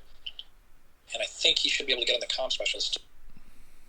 Which means that he can just fall that Mandrake back onto that point over there. Yeah. And continue to hold that. Yeah. For steadfast. Yeah. This reminds me of that video that Biren did a while ago about cycle charging, especially on Arena, where he was using the example of Gene Stealers and Imperial Guardsmen, where Gene Stealer would charge a Guardsman Flamer from outside line of sight, and then next turn it would fall back, or no, it would stay in combat. That way the model wouldn't be able to shoot Overwatch, and then the other Gene Stealer would charge in, and then the one that was originally in it would just fall back. Yeah. It's a super effective way of just shutting down models without even killing them, really. Yeah, and then this Mandrake, the Fleshman up here, just got a successful charge down to the Scorpion. I'm not sure if that was the target that he really wanted, but he can get onto that. I'm not sure if the wording, the Power from Pain charges, the charge rerolls, I don't know if it specifically specifies that it has to be charged that you rerolled. No, I think you can just reroll. Like it doesn't. Okay. They don't have to be failed charges. Yeah, because if he wanted to get out of the leader, and it specified failed charges, he wouldn't be able to. He'd have to go strike score. I mean, to be completely honest, if I'm Luz, I just want to fall back from that striking Scorpion right now. And, yeah, just leave him dead in the water and secure that point. Yeah. Who cares?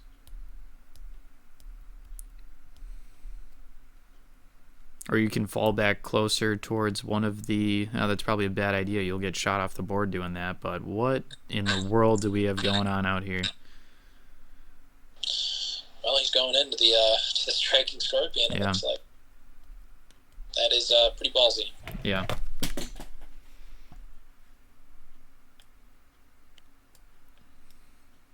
Yeah, it looks like he's not going to do it. He's just going to stand still with that Mandrake. Yeah, so he's abandoned. No, this is so weird. Okay.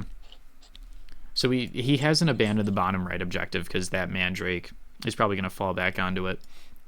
But he has abandoned the top middle left objective. Yeah.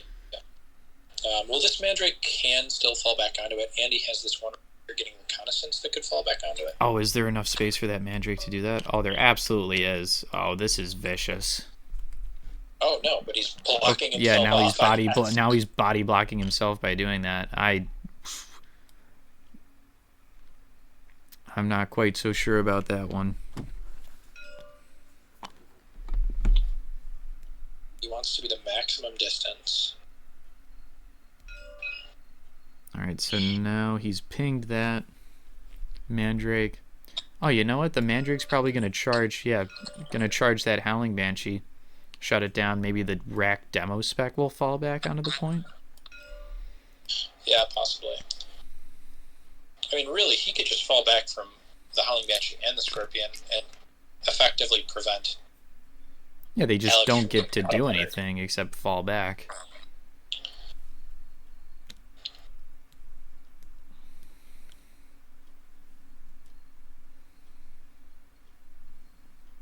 So that's 9 inches. So he's seeing if he can get onto that Scorpion again. So he really wants to kill that thing. Interesting. I mean, I'm not sure if that's the target that you want to go for. I mean, I do suppose that, like we talked about, that Scorpion is hitting up against the Matrix. But yeah, I think the call is to go up here and contest this point. Yeah. So he's just trying to barely get on that objective. Yeah. So now is the turn where he's making a conscientious decision to not score reconnaissance. Yeah, I mean, he could fall back with the rack into this corner. I mean, he could, but then he's not going to have a body to go onto that point that he just charged the Mandrake off of. Yeah. I mean, in that case, he would just have to fully commit steadfast to this objective. Yeah. And I mean, when you think about it, I don't think that really is that far of a stretch. Because all the models that are down there, none of them are melee models. And they're all locked up in combat right now with the rack. Yeah. So. I mean, yeah, there's a very, very small chance that this Dire Avenger and this Guardian Defender are going to be able to do anything to the rack. Yeah. They will be hitting on 3s, but then they're wounding on 5s, and you have a 5-up invuln to go through. A 6-up feel no pain. Yeah, he did fall back with the rack demo, though.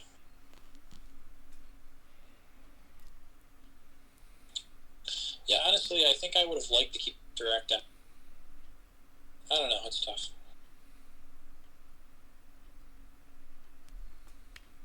Because if you deny this point up here, you deny steadfast.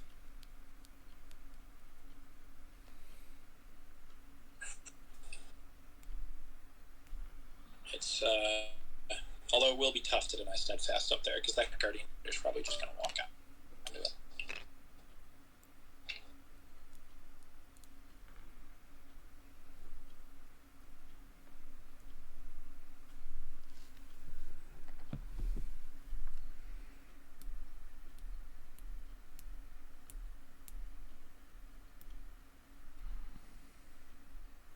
A lot of moving pieces. This is kind of a complex matchup that the Asuryani versus Druhkari. Oh, yeah. Oh, there we go. Yep, there it is. He falls back that Mandrake. That's a good... Because honestly, for Luz, he doesn't care if he gets these kills. No. The only kill he seems truly interested in getting is... the Scorpion. Yeah.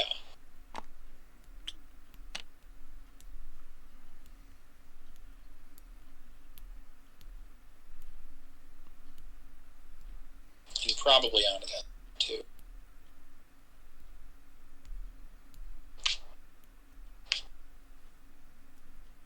Jeez, is Alex actually thinking about moving the star cannon all by itself? Oh,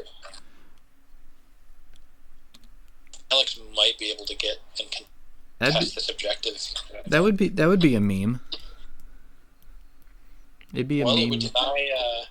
It would deny steadfast. Oh. And it would force him to no way. That would be so clutch if he actually does it. I think he's advancing with it. No. Okay. So that is one objective. There's only one objective now that Luz will be able to score steadfast with, and that's the middle left objective. Yeah.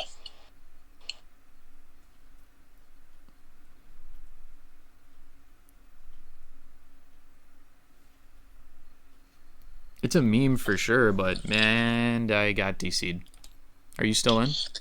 Yeah, I'm still in. I think you can just. All right. Right now, I'll guess I'll just. Yeah, Alex falls back with the leader away from the Claybucks.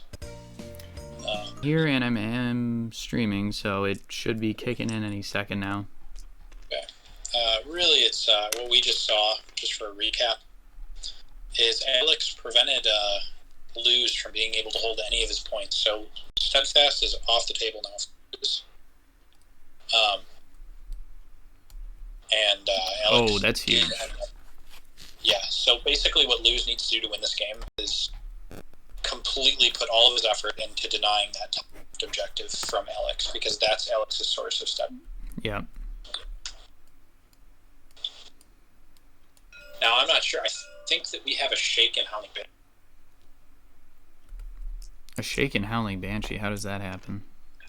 Yeah, I don't even know. So I think we just saw a charge from Luz onto the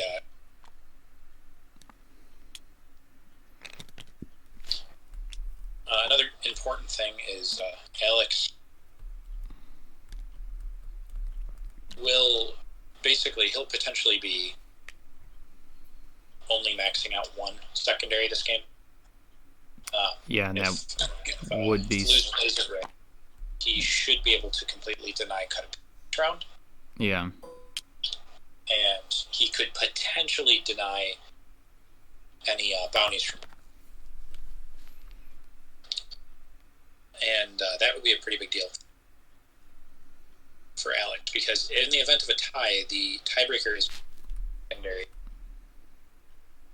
Luz has relic hunters maxed right now, and he may very well reconnaissance as well.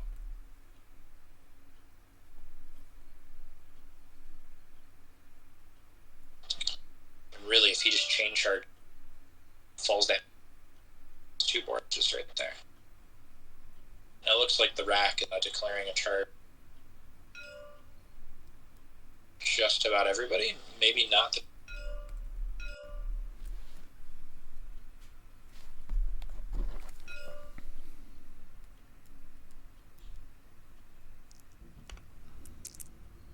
So he gets 7 inches. Oh, well, it looks like he's falling back with that die. Yeah.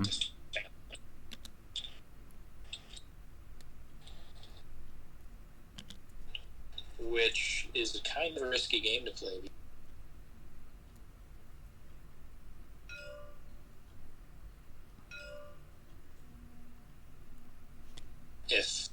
If they are able to kill this Howling Banshee right here, the Luz gets 2 bodies on that point. We could see Alex objective. Yeah. So I think what he's just trying to do... I'm not sure. Yeah, it's going to be tough trying to control this point for Alex.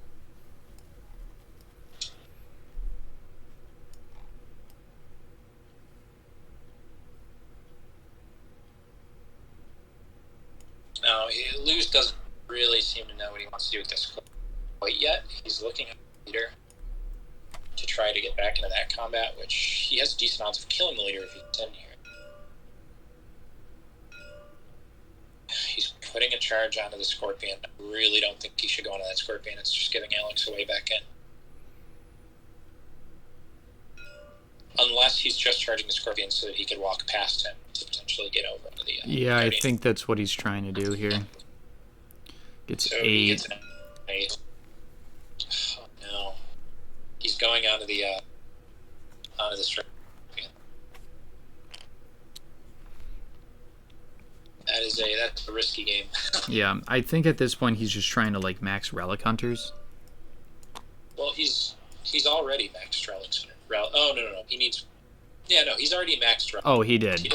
I'm sorry, my sheet is inaccurate. Yeah, he doesn't need kills at all. Yeah. What he needs is reconnaissance, and he needs...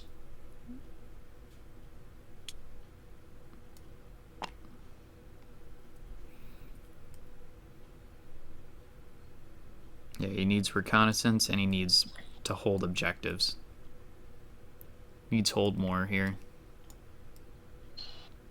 Yeah, hold more is going to be... and he's going to fall back with that Dire Avenger. Or not with the Dire Avenger, sorry. Yeah. He can't get out of... So I don't know if... I think he's just trying to get him within an inch of the table edge here. And it he is a little out, so I don't think that's what he's trying to do there. Well, what did he... Did he have another... I thought he had another... Yeah, I don't know why he would do that, because he doesn't need reconnaissance. Well, he does want reconnaissance right now. He wants another point. Every point's going to matter here.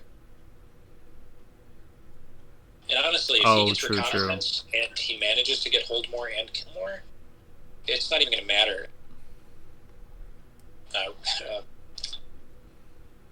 Steadfast. Right.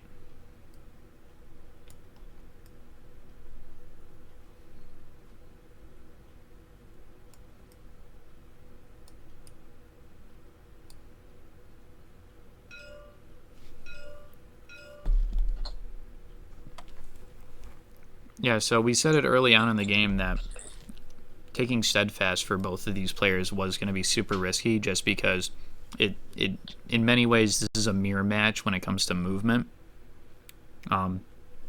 Obviously Dark Eldar have an advantage because of the re-rolling advances and charges after turn 2, but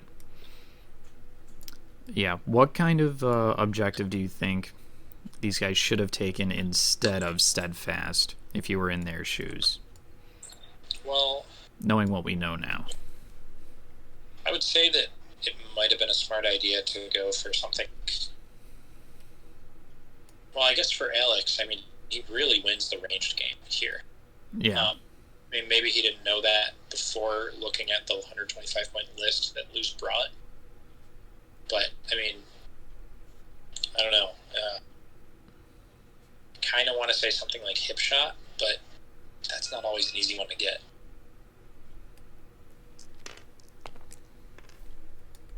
And honestly, maybe he wouldn't even have been getting it.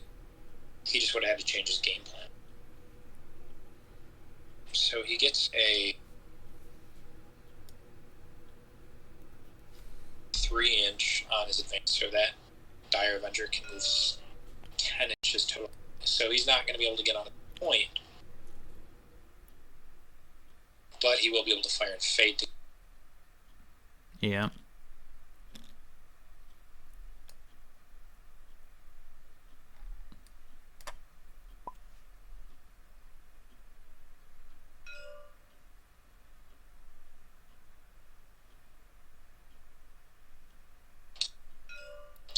Oh yeah, Shark Later. I'm sorry about that. I didn't get a chance to change the stream name before we started streaming tonight.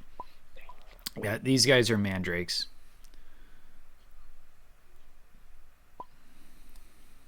Okay, so that mandrake hit. Luz must have used something that Druhkari gets. That mandrake is going to be able to shoot and then potentially fire and fade onto that. Oh, true. Oh, that would be huge. Yeah, that makes sense as to why he moved him like that. So if he does shoot and then fire and fades onto that point, yeah, there's a real chance that there's going to be 3 and 3 up here.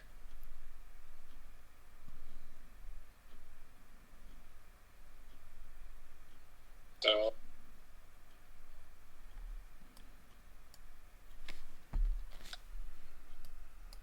looks like they're thinking about shooting phase right now.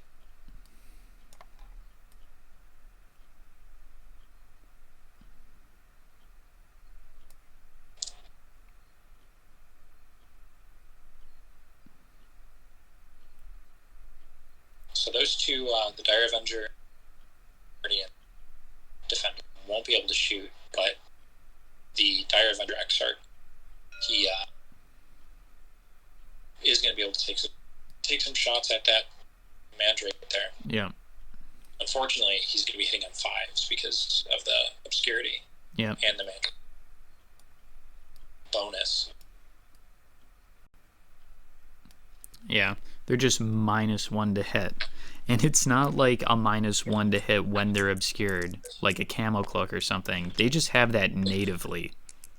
Yeah. So this model basically has what you get if you were playing... If you were playing... Whoa. Yeah. Hold on. No. The Bale Blast, he just got the 6 on the wound roll, so that's a mortal wound onto the leader. Oh, no. Wow. Oh, my God. And now he's going to fire and fade and go down onto that point, or go up rather onto that point. Oh my God! F's in the chat. Can we get some F's in the chat for the Dire Avenger Exarch? I mean, to be fair, that's crazy. Luz hasn't gotten that mortal wound on any of his shooting attacks all game, so yeah. he was due to get it. And the game before he played, I played against him, and he also did not get any of those mortal wounds on me. Yeah, it's that's absolutely.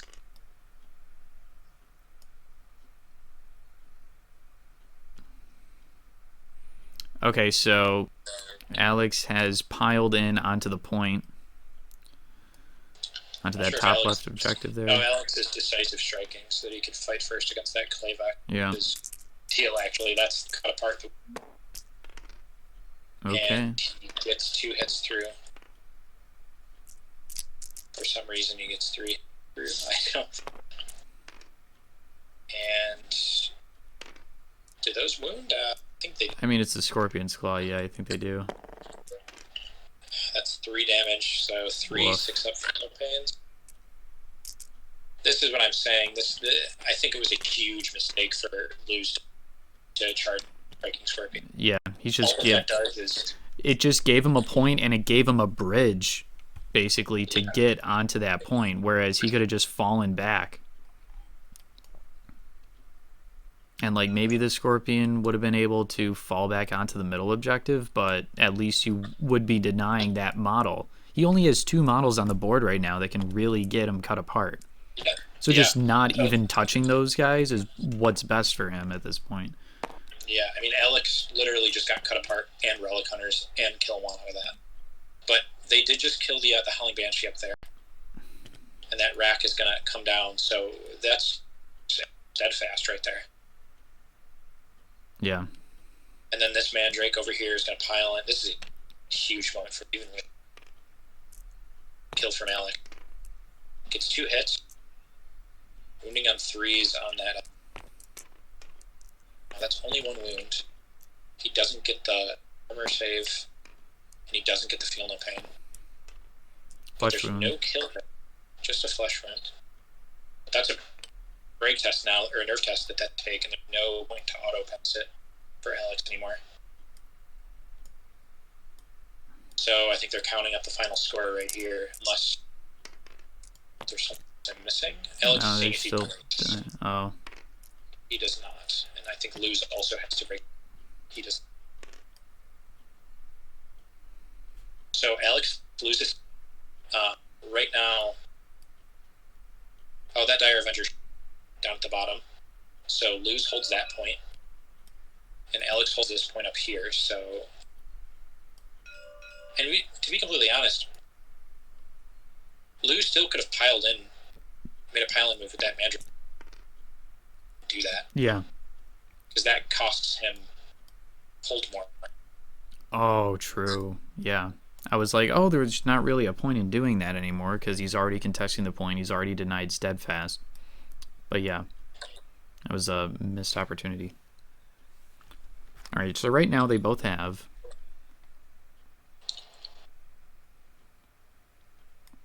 So Luz holds one, and he does. He didn't get steadfast. Yeah.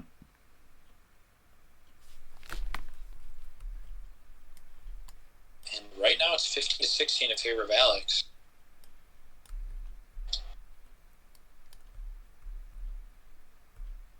Then it just comes down to max secondaries.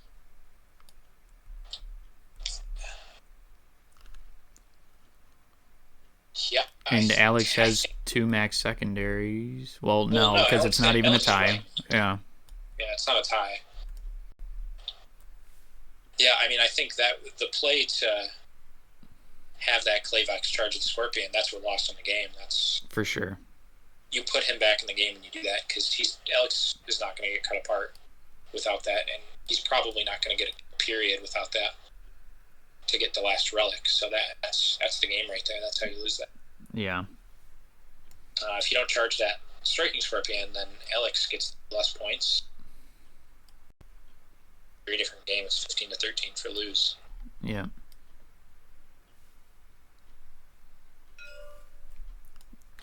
So.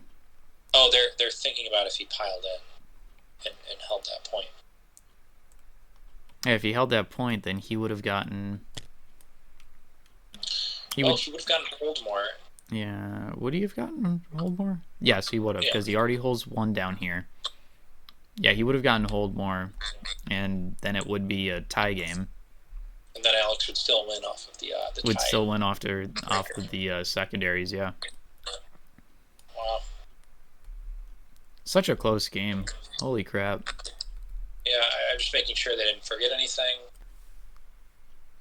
Actually, you know what? What? Were they, at the end of the round, if you control the 2 objective mark closest to the edge of the field game. Oh, the bonuses? The bonus objectives? Yeah, nobody held that bone or got that bone game. Because the Star Cannon can't shake. And even if he didn't break anyways. Yeah.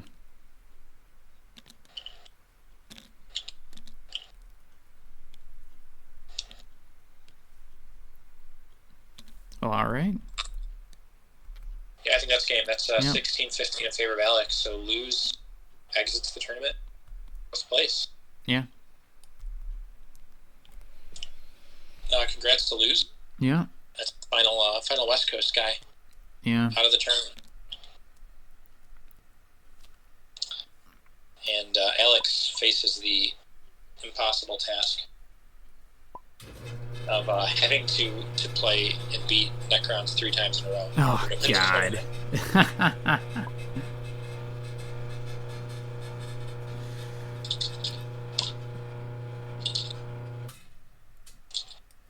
Oh, never mind. What? At first I thought he was trying to tell me that Luz won. Oh. I was going to say, how is that possible? Yeah, okay, I just want to say my prediction was right, though, at the beginning. Neither player got steadfast. Yeah. Rough game. But congrats to Alex for cracking the top 3. Yeah. He has the chance to go all the way now. Yeah. Good job by both of our competitors. Congratulations to Alex. Thank you guys for tuning into the stream. I know some people came in probably about ended turn 3, started turn 4. The full stream we're going to be putting up on our YouTube, so if you want to go back and check that out, it should be up in the next few days. But yeah, thanks for tuning in, guys, and we will talk to you all later. Stream over? I haven't turned it off yet. Hang on. I'm getting there.